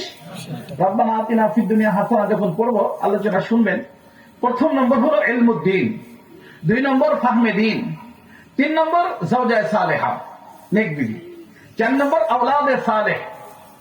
তার অর্থ বিবি যখন নেক হবে, সন্তান তখন নেক হবে। আম গাছে কি ধরে বাবা? তেঁতুল ধরে। হ্যাঁ, আম গাছে, তেঁতুল গাছে। এটা তো বোঝেন, এটা কেন বোঝেন না? বাবা যদি নবীও হয়, মা যদি নষ্ট হয়, ছেলে কেনান হয়। কথা কি বুঝতেছেন? নূহ আলাইহিস সালামের স্ত্রী জান্নাতি না জাহান্নামী? ছেলে নষ্ট, কেন? মা নষ্ট। আহা, কি বলবো, মন চায় যে আপনাদেরকে বিষয় বুঝে, কারণ এখানে অনেক মানুষ আপনারা আসছেন, মহব্বতে আসছেন, দিন শিখতে আসছেন, মন তো চায়, কিন্তু কিছু করার নেই। আর অনেক বুজুর্গানে দিন আছেন, তারা আলোচনা করবেন, আমিও চলে যাব। এই জন্য বিবিকে নেক বানানোর চেষ্টা করবেন, নেক পরিবেশে নিয়ে যাবেন। নেক ডান্ডা দিয়ে ঠান্ডা করবেন না, খবরদার। ডান্ডার মাধ্যমে ঠান্ডা করতে দেবেন, আপনারে ঠান্ডা করে দিবে। কোন বুজুর্গের সাথে পরামর্শ করবেন। এই জন্য আমার হযরত বলতেন, ডান্ডে সে উসকো ঠান্ডে নেই করো, বলকে মেরেন্ডা পেলাও আর ঠান্ডে করো। মেরেন্ডা চেনেন? মেরেন্ডা, আরে মেরেন্ডা আছে না, ফান্টা মেরেন্ডা, ওর ভিতর ফ্লেভার থাকে কিসের? অরেঞ্জের, একটু টক টক ভাব হয়। আর এটা মহিলাদের অনেক পছন্দনীয়, যার কারণে আমার হযরত আল্লাহ রাহমাতুল্লাহ আলাইহি বলতেন যে ডান্ডা সে কাম নেই, বলকে মেরেন্ডা পেলাও। হ্যাঁ হ্যাঁ। আর ওরে যদি আপনি দিনদার বানাই দিতে পারেন, আল্লাহর মেহেরবানি, তার থেকে আল্লাহ পাক নেক সন্তান দান করবেন। আর নেক সন্তানের একটা পরিবেশ হবে, পুরো দেশের ভিতরে আল্লাহর রহমত নাযিল হবে। কথা বুঝছেন? এই জন্য বিবির নেক বানাবেন। নেক বিবির গুণাবলী আমার একটা আলোচনা আছে, 5 গুণে গুণী নেক বিবি, ওখানে পাবেন নেক বিবির গুণাবলী। ছোট্ট বই পড়বেন, ম্যাডামকে পড়াবেন যে ম্যাডাম দেখো তো কি কি গুণের ভিতরে লেখছে, চলো আমরা একসাথে পড়ি, কোনটা তোমার ভিতরে আছে কোনটা নাই। ইনশাআল্লাহ আমরা চিন্তা ফিকির করি নেক হওয়ার জন্য। হ্যাঁ, জান্নাতে যাবে নেক হইলে, সবাই চায় না জান্নাতে যেতে। কথা বুঝে আসছে? আমার দোস্ত, যাই হোক, কথা লম্বা হয়ে যাচ্ছে। তো আব্বারে বানাইলেন কোথায়? আরাফার ময়দানে। আম্মা জান্নাতে। এর থেকে আর আম্মাদের ইজ্জত আর কি হবে? আচ্ছা, জান্নাতে কামাই করা লাগে? আর একটা কথা আপনাদেরকে বুঝিয়ে দিই, জান্নাতে কামাই করা লাগবে?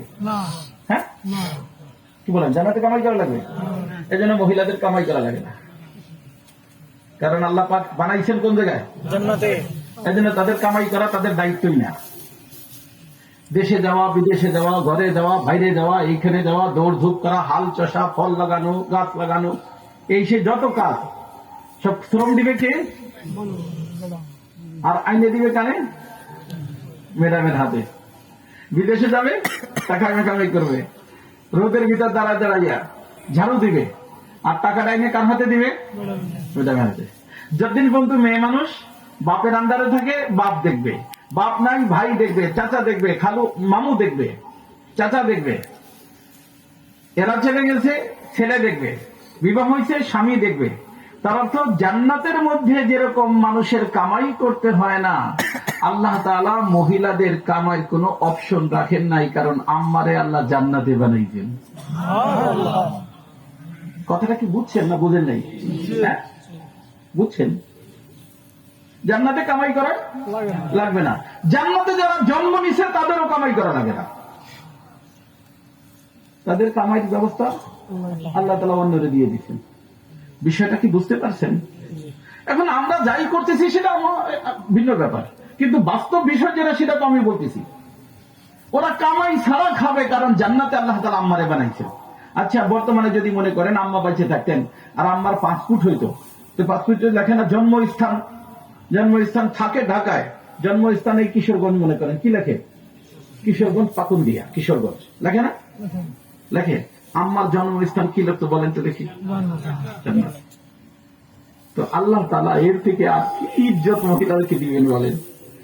বানাইছেন জান্নাতে, এর যতদিন দুনিয়ার ভিতর বাইচে থাকবে জান্নাতি জীবন কাটায় যাবে। কামাই রোজগার নাই, বেটায় কামাইয়া বাহিরের থেকে গুছাই গেছে টাকা পয়সা এনে সব ম্যাডামের হাতে দিয়ে দেবে। আর কি চাও ভাই? ইসলাম বলে ইজ্জত দেয় নাই মহিলাদেরকে। আরে ভাই, কে বলে যে মহিলাদের ইজ্জত দেয় নাই?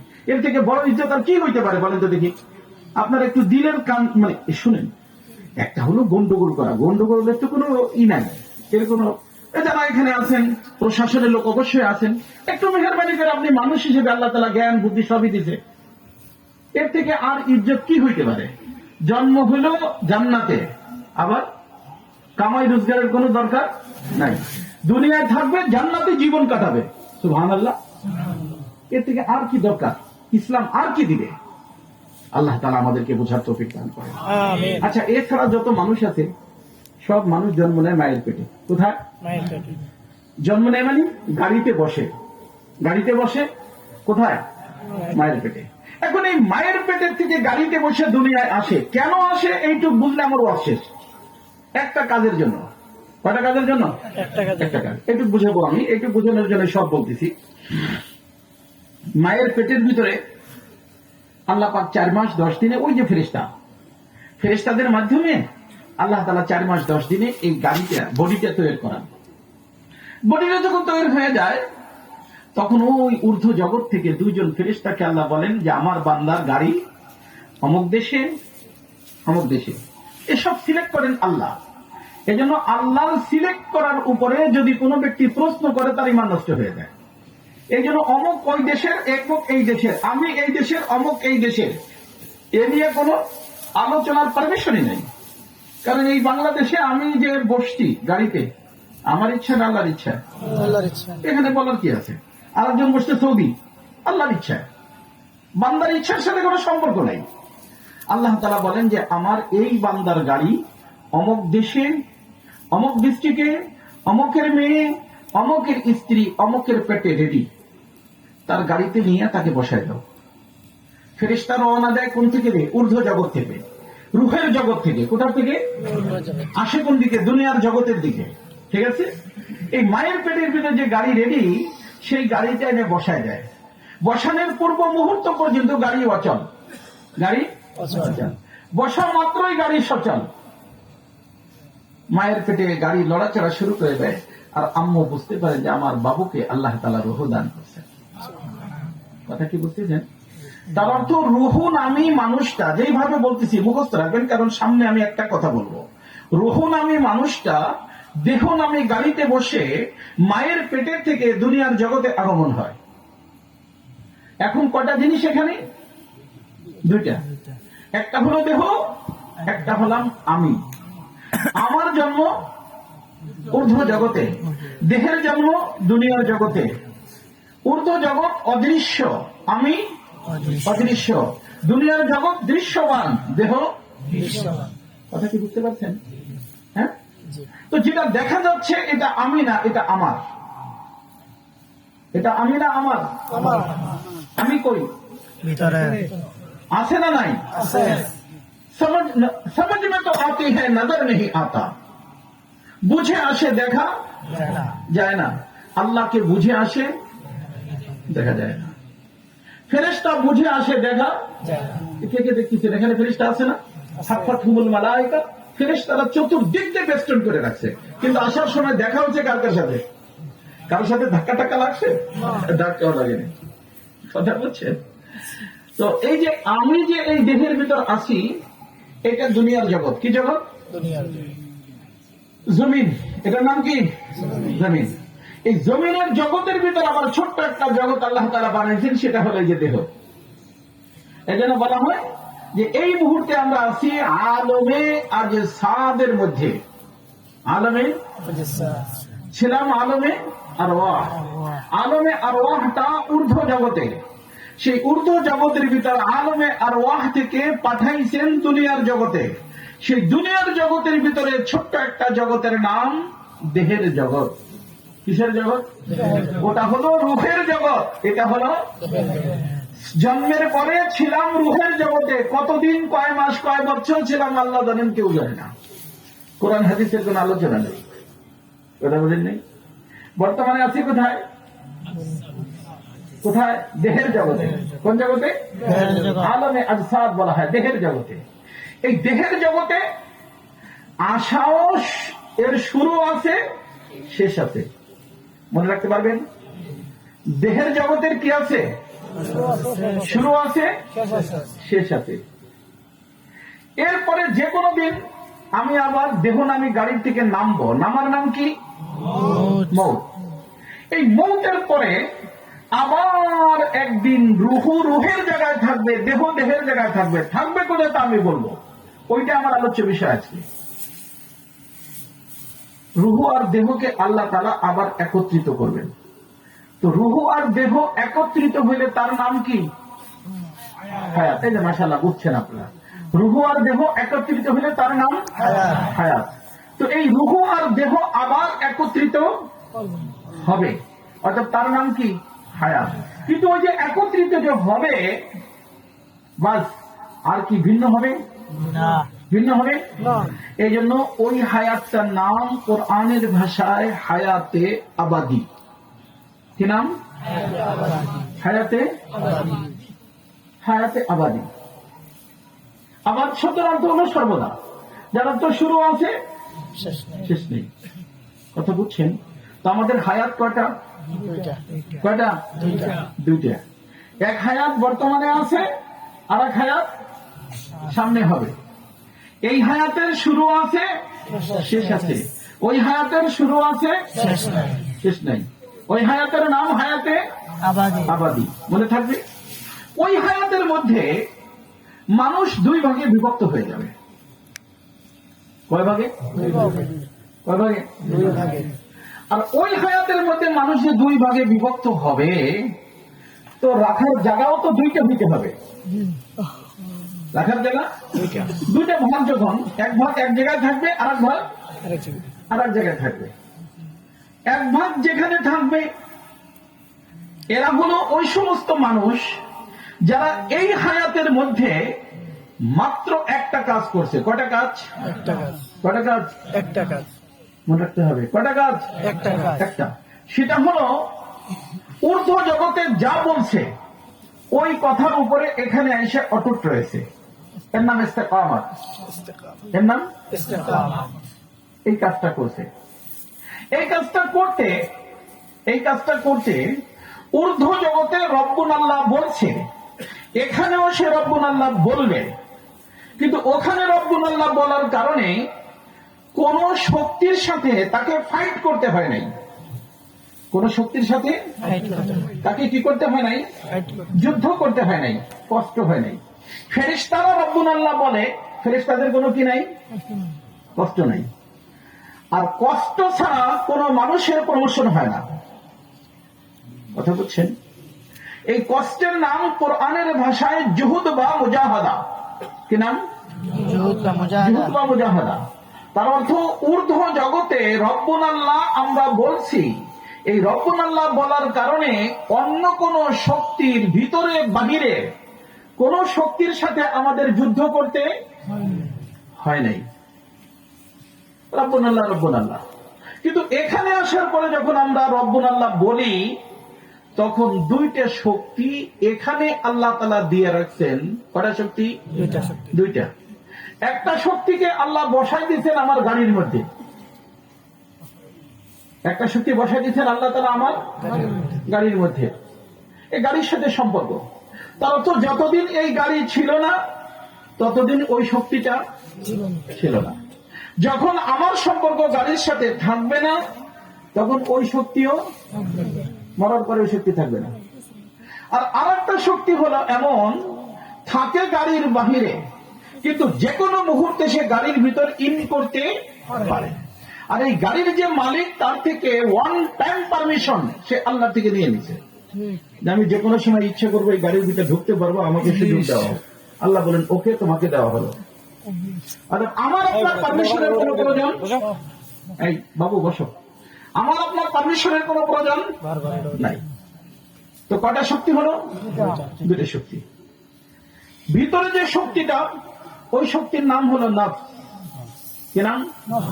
নফস। আর বাহিরে যে শক্তিটা, ওই শক্তিটার নাম হলো মিস্টার ইবলিস, শয়তান। কয়টা হলো? দুইটা। এই দুই শক্তি আপনার এবং আমার সাথে ঊর্ধ্ব জগতে ছিল না। এই দুই শক্তি আমি আপনি এখান থেকে যখন ভিন্ন হয়ে যাব, তখনও আমাদের সাথে থাকবে না। যার কারণে ঊর্ধ্ব জগতে আমার আপনার পজিশন আল্লাহর সাথে যা ছিল, এই একই পজিশন স্থাপিত করতে চাবে মানুষ দুই জিনিস ভিন্ন হওয়ার পরে। কিন্তু আল্লাহ বলবেন যে এটা ওকে না। এটা কি না? যেখানে ওকে করার সুযোগ ছিল সেখানে তুমি করো নাই, আর এখানে ওকে হবে না। যার কারণে ওখানে যাওয়ার পরে যখন দুই জিনিস ভিন্ন হয়ে যাবে, তখন কি বলবে? রব্বানা আবসারনা। তার অর্থ কি? আল্লাহ আমরা দেখলাম, বুঝলাম, দেখছি যে ওলামায়ে কেরাম যা বলছে, নবীরা যা বলছেন, এগুলো দেখলাম যে বিষয়টা সত্য। এখানে এই যে একটা কথা মনে রাখবেন, যে কোনো একটা এই যে ওভারব্রিজ দেখছেন না, আমাদের ঢাকাতে আছে না, এটা উঠার জায়গা ভিন্ন না, সব জায়গা থেকে উঠা যায়। এই যাত্রাবাড়ি থেকে যদি গুলিস্তান কেউ নামতে চায়, মাঝখান থেকে উঠা যায় না। তো আমাদের সকলকে খুব মনে রাখবেন, এই সব মানুষ, বিশ্বের সব মুসলমান এবং সব মানুষ, আমরা তো ইকিন আছে, বিশ্বাস আছে, সবার ইকিন বিশ্বাস নাই। আমাদের নামতে হবে জান্নাতে জায়গা। নামতে হবে কোথায়? জান্নাতে জায়গা। কোথায়? যেখানে যারা আছেন জান্নাতে যাইতে চান না এমন কোন লোক আছেন? হ্যাঁ। তো জান্নাতে যদি যাইতে হয়, তাহলে সেই জান্নাতে যাওয়ার যে রুটটা, জান্নাতে যাওয়ার রুট থাকবে না, সেই রুটটা শুরু হয় দুনিয়া থেকে। শুরু হয় দুনিয়া থেকে। এখান থেকে যারা ওই রুটে উঠবে, তারা জান্নাতে গিয়ে নামবে। আর এখান থেকে যারা উঠবে না, মাঝখানে যে উঠতে চাবে, আল্লাহ বলবেন সুযোগ নাই। কথা বুঝছেন?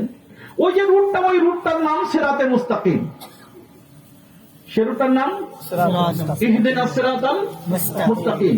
যেহেতু জান্নাতে যাওয়া সকলের ইচ্ছা, আর জান্নাতের রুটের নাম সিরাতে মুস্তাকিম, যার কারণে আমাদের প্রেসিডেন্ট যখন নামাজ পড়েন ইহদিনাস সিরাতাল মুস্তাকিম, আমার আপনার মতো গরিব মানুষ রিকশাওয়ালা নামাজ পড়ে ইহদিনাস সিরাতাল মুস্তাকিম, নবী নামাজ পড়ে, ওলি নামাজ পড়ে ইহদিনাস সিরাতাল মুস্তাকিম। কারণ সকলের গন্তব্যস্থান কয়টা? একটা। কয়টা? একটা। নাম কি? জান্নাত। রুটের নাম সিরাতাল মুস্তাকিম। ওইটা উঠতে হয় কোন জায়গা থেকে? দুনিয়া থেকে। এই জন্য যারা দুনিয়ায় আসবে না, তারা জান্নাতে যাবে না। বাচ্চা দুনিয়া আসে নাই, রুটের মাথায় আসে নাই, বুঝলেন? যার কারণে জান্নাতে যাবে না মানে জান্নাতি হিসেবে যাবে না। জান্নাতি মানুষের খিদমত করবে, ফেরেশতারা জান্নাতে যাবে। কথা কি বুঝতে পারতেছেন? হ্যাঁ, অথবা এই রুটকে চিনে না, রুটকে চিনে না, বুঝে না, নাবালেগ। কারণ বোঝার জন্য বুলুগ দরকার। বুলুগের আগেই নাবালেগ অবস্থায় চলে গেছে, সেও আমলের কারণে জান্নাতে যাবে না। এমনি জান্নাতি মানুষের বাবা মা এবং মানুষের খাদেম হবে, আপনারা জানেন মাসলা। কিন্তু আমলের মাধ্যমে জান্নাত কারা পাবে? বালেগ হওয়ার পরে যারা এই রুটে উঠবে। কথা কি বুঝতেছেন সবাই? তো রুটটার নাম সিরাতে মুস্তাকিম, গন্তব্যস্থানের নাম হলো জান্নাত। কাজ কয়টা? একটা। ওখানে যা বলে আসছি, এখানে আসার পরে সেইটার উপরে মজবুত থাকা, ইস্তেকামাত। এর নাম কি? ইস্তেকামাত। কি নাম? ইস্তেকামাত। আল্লাহ তাআলা বলেন ইন্নাল্লাযীনা ক্বালু রাব্বুনাল্লাহ, ওখানে বলছি রাব্বুনাল্লাহ। এখানে আসার পরে যদি রাব্বুনাল্লাহ বলি, আল্লাহ একটু বলে কিন্তু খেলতে হবে। আল্লাহর সাথে সাথে শব্দ কি বলছেন? সুম্মাস তাকামু। এই রব্বুনাল্লাহ বলার পরে এখানে রব্বুনাল্লাহ বলছে, রব্বুনাল্লাহ বলার পরে এখানে যেহেতু তার ভিতরে এবং বাহিরে দুইজন শত্রু আছে। কয়জন শত্রু? কয়জন? কার কার? মনে রাখবেন, এই হুজুরেরও, পীর সাহেবেরও। অনেক পীর সাহেবরা আছে, তারা মনে করে তাদের শত্রু নাই, পাগল পীর। কথা বলেননি? এই দুনিয়াটা হলো ডেঞ্জারাস এরিয়া। এটা হলো দুনিয়া এমন একটা জায়গা, দেখবেন যে রোডে ঘাটে লেখা থাকে না যে এখানে কি হয়, অ্যাক্সিডেন্ট প্রবণ এরিয়া। অ্যাক্সিডেন্ট হইতে পারে। ওই যেখান থেকে আসছি ওখানে অ্যাক্সিডেন্টের সম্ভাবনা ছিল না, এখান থেকে যাওয়ার পরে অ্যাক্সিডেন্টের সম্ভাবনা নাই। কিন্তু যতদিন পর্যন্ত ওলি, গাউস, কুতুব, নবীদের অ্যাক্সিডেন্ট হয় না, এছাড়া যারা আছে অ্যাক্সিডেন্ট হইতে অ্যাক্সিডেন্ট হইতে কথা বুঝতেছেন? অ্যাক্সিডেন্ট হইতে কার কার? কারণ সকলের সাথে কয়জন? দুইজন। একজনের নাম শয়তান, মিস্টার ইবলিস। তবে আল্লাহ তাআলা বলছেন, পীর সাহেবের কথা আমি বলতেছি, শুনবেন। আল্লাহ তাআলা বলছেন যে এই যে নফস নামে যে জিনিসটা, এইটাকে ইচ্ছা করলে তুমি যদি একটু মেহনত করো, তাহলে এইটারে সাইজ করা সহজ। এটা নেই, এই জন্য কোরআনে কারীমের ভিতরে শুধু আমি বলে যাচ্ছি যাতে করে মনে থাকে, সময় তো অনেক হয়ে গেছে। নফসকে 5 ভাবে আলোচনা করা হয়েছে। কয় ভাবে? একটা হলো নফসের প্রাথমিক অবস্থা। নফসকে আল্লাহ বানাইছেন তাখলিকি তাবআন খিলকাতান। সেটা হলো 13 পারা শুরুতে, ওমা উবারিউ নাফসি ইন্নান নাফসা লাআম্মারাতুন বিসসু ইল্লা মা রাহিমা রাব্বি। এই যে আম্মারাতুন বিসসু, আম্মারা সকলের জানা আছে মুবালাগার সিগা, তার অর্থ হলো কাসীরুল আমর। আসুর ভিতরে আলিফ লাম জিনসি বা ইস্তিগরাকি, যার অর্থ হলো জামি আসু। তার অর্থ এই দুনিয়ার ভিতরে যত অন্যায় আর অশ্লীল কাজ আছে, সব অন্যায় অশ্লীল কাজের চাহিদা আপনাকে এবং আমাকে পেশ করতে থাকে, বারবার নির্দেশ দিতে থাকে। আম্মারা বারবার বলতে থাকে। যে শক্তিটা আল্লাহ আমাদের ভিতরে রাখছেন তার নাম হলো নফস। তার নাম নফস। আমরা বলি নফসে আম্মারা, এই আম্মারা বিসু। কথা বুঝছেন? তো বোঝা গেল, অলি হোক, গাউস হোক, কুতুব হোক, খারাপ কাজের চাহিদা তার হইতে পারে। আচ্ছা, আমি জিজ্ঞেস করি, ফেরেশতার চাহিদা হয়? হ্যাঁ, আপনার চাহিদা হলো, আল্লাহ বলছেন যে তোর চাহিদা হবে, তবে তুই তোর চাহিদার উপরে আমল করবি না। এখন চাহিদা হলো, আমি চাহিদাকে বাস্তবায়িত করলাম না, কষ্ট হবে কি হবে না? আর ফেরেশতার চাহিদাও নাই, কষ্টও নাই। ফেরেশতাও বাঁচলো খারাপ কাজ থেকে, আমিও বাঁচলাম, কিন্তু আমার বাঁচা আর ফেরেশতার বাঁচা কি এক? আমি কষ্ট করে বাঁচলাম, ফেরেশতা কষ্ট ছাড়াই বাঁচলো। এই জন্য ফেরেশতার প্রমোশন নাই, আল্লাহ বলেন আমার বান্দা তোরে আমি বানাইছি এই কাজের জন্য, যে তুই দুনিয়ার ভিতরে যাবি আমার বান্দা হইয়া, আর ওখান থেকে তুই বের হবি আমার বন্ধু হইয়া। দুনিয়া যাবা কি হইয়া? বান্দা হইয়া, আসবা বন্ধু হইয়া। এই কায়নাতের ভিতরে যত মখলুক, সব মখলুক বান্দা হয়ে আসে, বান্দা হয়ে চলে যায়। কিন্তু মানুষকে আল্লাহ তাআলা বানাইছেন যে আসবো দুনিয়াতে কি হইয়া, আর যাব কি হইয়া, বন্ধু হইয়া। আর বন্ধুদেরকে রাখার জন্য ওই যে আল্লাহ তার কুদরতি হাতের দ্বারা একটা জায়গা বানাইছেন, সেই জায়গার নাম হলো জান্নাত। সেই জায়গার নাম হলো জান্নাত। তার অর্থ যারা এই দুনিয়া থেকে আল্লাহর বান্দা বন্ধু হয়ে যাবে, তাদেরকে ওই হায়াতের মধ্যে আল্লাহ পাক যে জায়গায় রাখবেন, এটা আল্লাহ পাকের গেস্ট হাউস, আল্লাহ পাকের মেহমানখানা। ওই মেহমানখানার নাম হলো জান্নাত। কথা বুঝে আসছে না?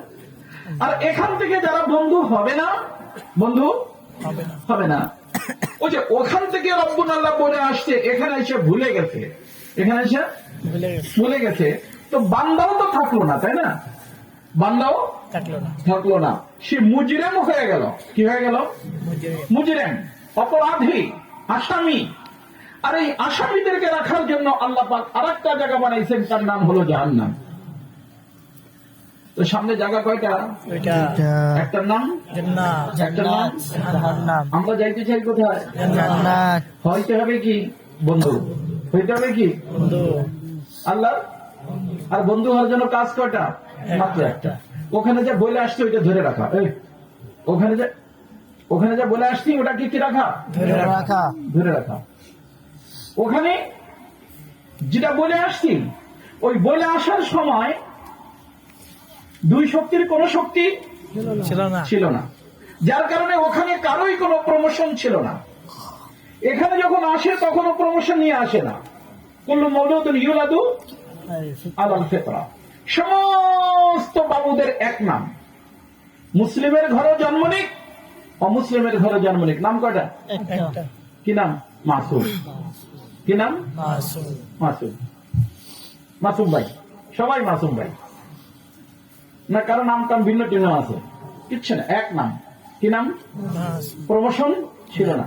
কিন্তু এখানে আসার পরে নাম পার্থক্য হয়ে যায়।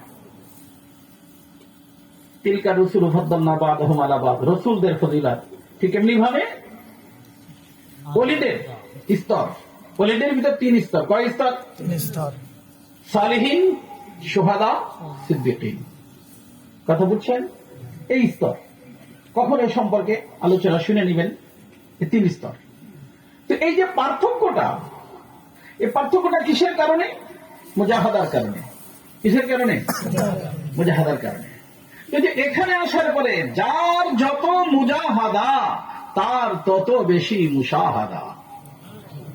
জিতনি তুমহারি কুরবানি উতনি খুদা কি মেহরবানি। যেই পরিমাণ যার কুরবানি হবে, ওই পরিমাণ তার আল্লাহ রাব্বুল ইজ্জতের মেহরবানি তার উপরে হবে।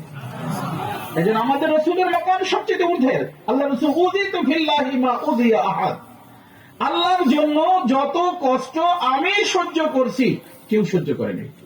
বাহ্যিকভাবে এটা একটু ইশকাল মনে হয়, অনেক নবীদেরকে তো দ্বিখণ্ডিত করে ফেলানো হয়েছে, কিন্তু আমাদের নবীকে করা হয় নাই। কিন্তু তারপর রসুল এটা কেন বললেন, ইনশাআল্লাহ উলামায়ে কেরাম থেকে কখনো জেনে নেবেন, বুঝে নেবেন যে এই প্রশ্নের উত্তর কি। কিন্তু আল্লাহ রসুল বলছেন উযিতু ফিল্লাহি মা উযিয়া আহাদ। আমাকে যে কষ্ট সহ্য করতে হয়েছে আল্লাহর জন্য, এত কষ্ট কাউকে সহ্য করতে হয়নি। তো আমার দোস্ত, শত্রু এখানে দুইজন। যেখান থেকে আসছি ওখানে শত্রু ছিল না, এখান থেকে যেখানে যাব সেখানে শত্রু নাই। এখানে আছে শত্রু কয়জন? দুইজন। একজন ভিতরে, একজন বাহিরে। আমি ইচ্ছা করলে শত্রুকে এমন বানাইতে পারি যে সে আমার সাথে যদি শত্রুতা আমি করবে না। এটা হলো নফস। এটা হলো নফস। এই জন্য নফসের উপরে মুজাহাদা করা যায়। আর এই নফসের মুজাহাদা করানোর জন্য পীর মাশায়েখদের সাথে যোগাযোগ করতে হয়। ওনারা নফসের মুজাহাদা শিখেন। কিন্তু আর একটা শত্রু যে থাকে বাহিরে, যে কোনো সময় ভিতরে ঢুকতে পারে, তার নাম শয়তান। একে আল্লাহ পাক অনেক পাওয়ারফুল বানাই দিছে। একে আল্লাহ তাআলা বলছেন যে শোন আমার বান্দা, এ যদি তোকে ধরতে আসে এর সাথে তুই শক্তি প্রয়োগ করিস না, তাইলে উঠবি না। ছোট বাচ্চারা দেখবেন বাহিরে পাঠাচ্ছে, স্কুলে পাঠাচ্ছে, পাঠায় বলে যে বাবা যাও, যদি কেউ কিছু বলে সাথে সাথে আমাকে ডাক দিবা, তাই না? কারে ডাক দিবা? আব্বুরে ডাক দিবা। তো বাবু যখন কোনো বিপদে পড়ে আব্বা বলে ডাক দেয়, আব্বা ছুটে আসে। আল্লাহ তাআলা বলেন আমার বান্দা, যতদিন তুমি এই এরিয়ার ভিতর আছো, দুনিয়ার জগতের মধ্যে এই দেহ নামে গাড়িতে বসা আছো, ততদিন পর্যন্ত যে কোনো মুহূর্তে তোমাকে ইবলিস অ্যাটাক করতে পারে।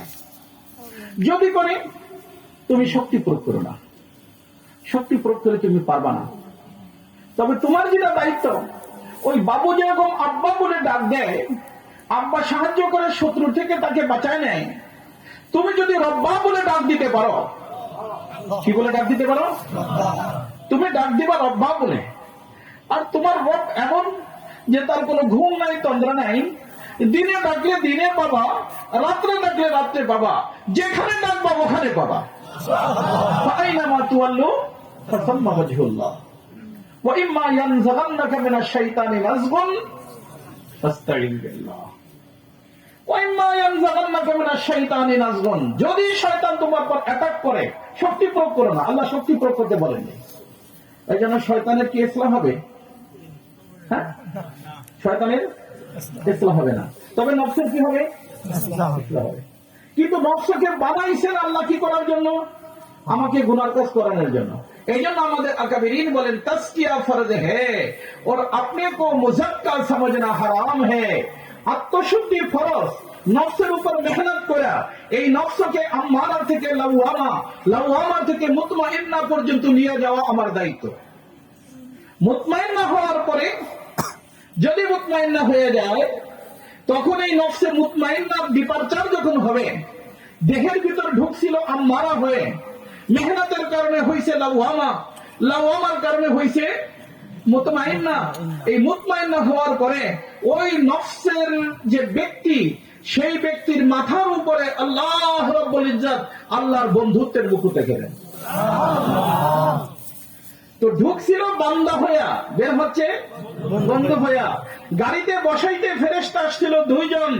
এখান থেকে যখন নামবে, নামার সময় ওই ডিপার্টমেন্টের দায়িত্বশীল আজরাইল আলাইহিস সালাম আসবেন, আর সেই রূহুর অভ্যর্থনা করার জন্য আল্লাহ সুবহানাহু ওয়া তাআলা তার বাসায় 500 রহমতের ফেরেশতা সাদা রেশমের কাপড় দিয়ে পাঠাবেন।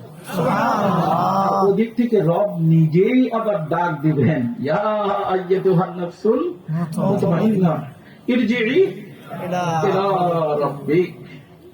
তুমি আমার নিকট থেকে গিয়েছিলে, আসো আমার নিকটে ফিরে আসো। আর বর্তমান তোমার পজিশন রাজিয়া, তুমি আমার উপর সন্তুষ্ট, কিন্তু একটা তুমি পাও নাই। যখন আমার ওহীর সিস্টেম চালু ছিল, আমার নবীর মাধ্যমে তাদের আমার বন্ধুদেরকে জানায় দিয়েছি মারজিয়া, যে তাদের উপর আমি সন্তুষ্ট, রাদিয়াল্লাহু আনহুম ওয়া রাদু আন। কিন্তু আমার নবীর উপরে ওহীর সিস্টেম বন্ধ হওয়ার কারণে এই সুসংবাদ তোমাদেরকে আমি দিতে পারি নাই। এখন ডাইরেক্ট আমি তোমাদেরকে সুসংবাদ জানাই দিচ্ছি, মারজিয়া, তোমরা আমার নিকটে অনেক প্রিয়। ফাদখুলি ফি ইবাদি ওয়াদখুলি জান্নাতি ফারীকুন ফিল জান্নাহ ওয়া ফারীকুন ফিস সাঈর। যদি আল্লাহর বন্ধু হয়ে ডিপারচার হয় জান্নাত, আর মুজরিম হয়ে ডিপারচার হয় তাহলে সাঈর মানে জাহান্নাম। কথা কি বুঝে আসছে? তো এখান থেকে আমরা আসতে বান্দা হয়ে যাইতে হবে বন্ধু হয়ে। আর এই বন্ধু হওয়ার থেকে প্রতিবন্ধকতার সৃষ্টি করে কয়টা শক্তি? দুইটা শক্তি। একটার নাম নফস, থাকে কোথায়? ভিতরে। তারপর আছে যার দেহ আছে, এটা বলবেন যার পীর সাহেবের দেহ আছে, পীর সাহেবের সাহেবজাদার দেহ আছে, তো পীর সাহেবেরও আছে। নবীদের দেহ ছিল, নবীদেরও ছিল। এই যে ওমা ওবাদিউ নাফসি, আলোচনাটা কার? ইউসুফ আলাইহিস সালামের। কার? ইউসুফ আলাইহিস সালাম। আর আমাদের রাসূলুল্লাহ সাল্লাল্লাহু আলাইহি ওয়াসাল্লাম বলেন, আমাদের রাসূলুল্লাহ সাল্লাল্লাহু আলাইহি ওয়াসাল্লাম বলেন, আজীব কথা বলেন। রাসূলুল্লাহ সাল্লাল্লাহু আলাইহি ওয়াসাল্লাম বলেন যে নবীর সোসাইটির মধ্যে সাহেবজাদারা, পীরের ছেলেরা মুখস্থ রাখবা বাবা, পীরগিরি এখানে চলবে, ওখানে যাওয়ার পরে এগুলো কিচ্ছু চলবে না, খুব মনে রাখতে হবে। হ্যাঁ হ্যাঁ, ইউসুফ আলাইহিস সালাম সম্পর্কে আমার রাসূল কি বলছেন, যে নবীর সোসাইটির মধ্যে আল্লাহ পাক ইউসুফ আলাইহিস সালামকে যে মাকাম দান করছেন অন্য কাউকে দেন না। কারণ উনি নবী, ওনার আব্বা ইয়াকুব আলাইহিস সালাম নবী, ওনার আব্বা ইসহাক আলাইহিস সালাম নবী, ওনার আব্বা ইব্রাহিম খলিলুল্লাহ নবী। যার কারণে বলছেন নবী ইবনে নবী ইবনে নবী ইবনে নবী ইউসুফ বিন ইয়াকুব বিন ইসহাক বিন ইব্রাহিম খলিলুল্লাহ।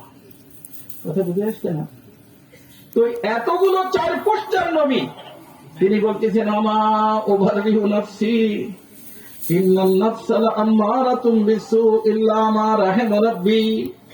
এই নফসের থেকে বাঁচা আমার দ্বারা সম্ভব না, যদি আমার আল্লাহ তার রহমতের বেষ্টনীর ভিতর আমাকে না নিয়ে নেন। কথা বুঝে আসছে না দোস্ত? আর একটা নাম শয়তান। এই নফসের সাথে ফাইট করতে হলে, শয়তানের সাথে ফাইট করতে হলে একজন অ্যাডভাইজার লাগে, পরামর্শদাতা লাগে, মুশির লাগে। এই মুশিরের নামই হলো পীর। এজন্য যারা ওই যে মানুষ বলে যার পীর নাই তার পীর শয়তান, এটা কোনো হাদিসের কথা না, তবে বাস্তব কথা। মুরব্বী না থাকলে নিজের মতে চলে, নিজের মতে চলে। এই জন্য আমাদের থানভী রহমতুল্লাহ বলছেন যে মুস্তাকিল কি জাত হতা হ্যায় ও মুস্তাকিল বজাত হতা হ্যায়। যে ব্যক্তি নিজেকে স্বয়ংসম্পূর্ণ মনে করে একেবারে পুরোটাই নষ্ট হয়ে যায়। এটাকেই আমাদের শেখুল হাদিস মৌলানা জাকারিয়া সাহেব রহমতুল্লাহ বলছেন, মৌলভী তাহকিক খুব করো লেকিন চলো আপনি আকবরীন কে তর্জ पर। অনেক তাহকিক করো, মুহাক্কিক হও, আজহারি হও, মাদানী হও, মক্কি হও, দেওবন্দি হও, যে যা কিছু হও, কিন্তু মুরব্বীদের কথার বাহিরে যাবে না। কথা কি বুঝতেছেন? কার কথা? মুরব্বীদের। আমি তো এর থেকে একটা কথা বলেই শেষ করতেছি। এই যে আপনারা এখানে যারা আছেন, হুজুররা আছেন এখানে, আল্লাহ তাআলা ইব্রাহিম আলাইহিস সালাম আল্লাহ নিকটে দোয়া করছেন যে আল্লাহ রব্বানা ওয়া বা'আস ফীহিম রাসূলাম মিনহুম। আল্লাহ এই যে জাতি আরব দেশের, এদের ভিতর থেকে একজন রাসূল দাও। কি দাও? সেই রাসূলের গুণ হবে কয়টা?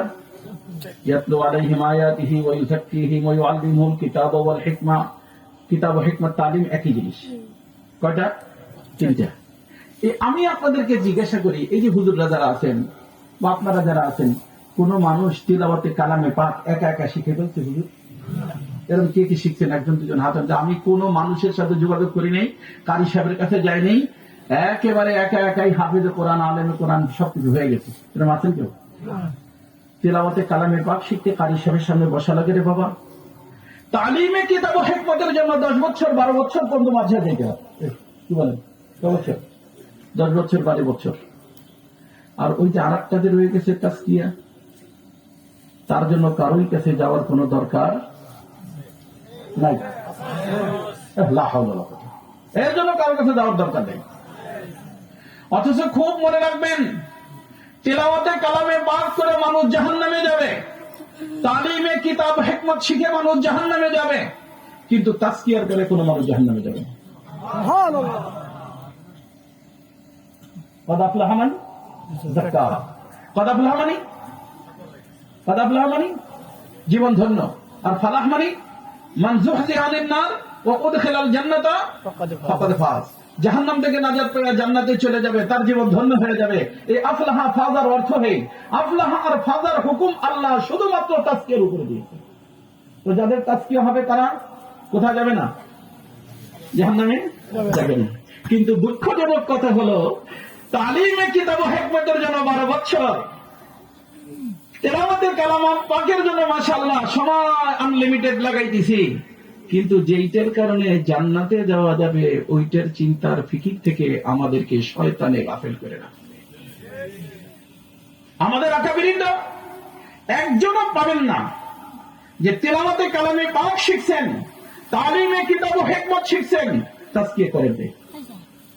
একজন যদি পান আমাকে দেখাবেন। হযরত মাওলানা আতাউল্লাহ সাহেব রাহমাতুল্লাহ আলাইহি বলেন, মুহাম্মদুল্লাহ হাফিজ হুজুর বলেন, আব্দুল ওয়াহাব পীরজি হুজুর বলেন, শামসুল হক ফরিদপুরি রহমতুল্লাহ বলেন, আহমদ শফি সাহেব বলেন, বর্তমান যারা দুনিয়ার ভিতর বেঁচে আছেন, মাওলানা মাহমুদুল হাসান, মাওলানা আনোয়ার শাহ চলে গেলেন, এই যে মাওলানা ইমদাদ শাহ হুজুর আসছেন, এর একজনকেও পাবেন না যে তালিমে কিতাব ও হিকমত তিলাওয়াতে কালামে পাককেই যথেষ্ট মনে করছেন, তাজকিয়ার প্রয়োজন মনে করেন নাই।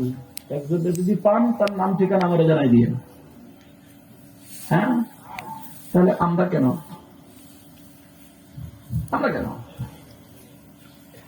আজকে থেকে সিদ্ধান্ত নিতে হবে তাজকিয়া কিসের? কারি সাহেব ছাড়া দেখুন কোরআন শরীফ শিখা যায় না, উস্তাদ ছাড়া তালিমে কিতাব ও হিকমত হয় না, মুজাক্কি ছাড়া তাজকিয়া হয় না, মুজাক্কি ছাড়া তাজকিয়া হয় না। আর এই তাজকিয়া প্রত্যেকটা মানুষের জন্য ফরজ না নফল? ফরজ। কারণ জান্নাতে যাইতে হলে কি লাগবে? তাজকিয়া লাগবে। কারণ যেখান থেকে আসছি ওখানে তাজকিয়ার প্রয়োজন ছিল না, কারণ আমাকে নষ্ট করার মতো কোন শক্তি সেখানে ছিল না। এখানে আমাকে নষ্ট করার মতো কটা শক্তি আছে? একটা ভিতরে, একটা বাহিরে। ভিতরের নাম নফস, বাহিরের নাম শয়তান। এই দোনোজন থেকে নিজের কলবকে পাক সাফ রাখার নাম হলো কলবে মুজাক্কা। কলবে মুজাক্কা। আর কলব যখন মুজাক্কা হয় তখন কলব মুসাফফা হয়, পরিষ্কার পরিচ্ছন্ন হয়। আর কলব যখন পরিষ্কার পরিচ্ছন্ন হয় তখন সেই কলব মুজাল্লা হয়। তারা তো আল্লাহ রাব্বুল ইজ্জতের নূরের তাজাল্লি ওই কলবের উপরে হইতে থাকে। ওই লোকটা থাকে দুনিয়ার মধ্যে, বাহ্যিক ভাবে তার কলবের নাম কলব, কিন্তু আল্লাহ নূরের তাজাল্লি যখন শুরু হয়ে যায় তখন ওই কলবের নাম আর কলব থাকে না, সেই কলবের নাম আল্লাহ পাকের আরশে পরিণত হয়ে যায়। আর রহমান ওয়ালাল আরশি ইস্তাওয়া, আল্লাহর নূরের তাজাল্লি যেরকম আরশের উপরে, আল্লাহর নূরের তাজাল্লি এই কলবে মুজাক্কা মুজাল্লা মুসাফফার উপরে হয়ে থাকে সর্বক্ষণ সর্বদা। আর ওই ব্যক্তি যে কি মজা পায়, যেই ব্যক্তির কলবের উপর আল্লাহর নূরের তাজাল্লি হয়, ওই ব্যক্তি বুঝে हम तुम्ही बस आगा है इस रब्ते खफी से, मालूम किसी और को ये राज नहीं है, तुमसा कोई हमदम कोई दम साज नहीं है, बातें तो है हर दम मगर आवाज नहीं है। আল্লাহ রাব্বুল ইজ্জতের সাথে সাউন্ড প্রুফ আলোচনা ওই কলবের সাথে, মাওলার সাথে সর্বক্ষণ সর্বদা হতে থাকে। চেষ্টা করবো ইনশাআল্লাহ। হ্যাঁ, যে কোনো একজন মুরব্বী, এই যে বলবো না আমি যে এই হুজুরের সাথে সবাই সম্পর্ক করবেন, কারণ এটা হলো নির্ভর করে আপনার দিলের সাথে দিল মিলাকে। কিসের সাথে? এই জন্য আমার প্রিয় মুর্শিদ বলতেন, নজর সে নজর মিলি দিল সে দিল না মিলা, জিন্দেগি ভর নাও পে बैठे मगर साहिल না মিলা। চোখের সাথে চোখ তো মিললো, দিলের সাথে কি মিললো না? দিল মিললো না। একসাথে পুরো জীবন থাকবে, কোনো লাভ হবে না। মাশাআল্লাহ, আমাদের এলাকায়, এই এলাকার ভিতরে অনেক বুজুর্গ আলেদিন আছেন। হযরত মাওলানা ইসমাইল সাহেব আমার প্রিয় মুর্শিদের খলিফা, হযরত মাওলানা ইমদাদ সাহেব আমার দাদা পীর মহিউস সুন্নাহ হযরত আবরারুল হক সাহেব রাহমাতুল্লাহ খলিফা, হযরত মাওলানা এখানে আছেন, বুঝে আসছে না? এরকম আরো অনেক বুজুর্গ আলেদিন আছেন, আমি সকলের নাম তো আর জানি না। হযরত মাওলানা আনোয়ার শাহ সাহেব রাহমাতুল্লাহ আলাইহি দুনিয়া থেকে চলে গেছেন, উনি আমার দাদা পীরের খলিফা ছিলেন। এরকম আরো অনেকে আছে, বুঝে আসছে না?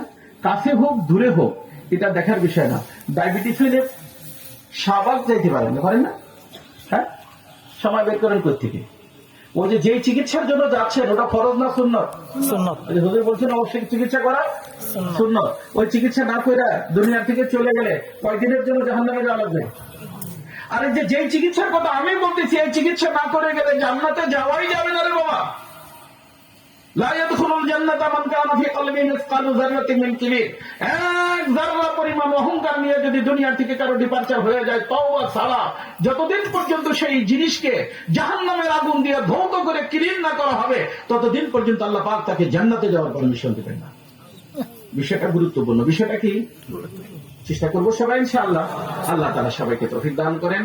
সুবহানাকাল্লাহুম্মা বিহামদিকা আশহাদু আল্লা ইলাহা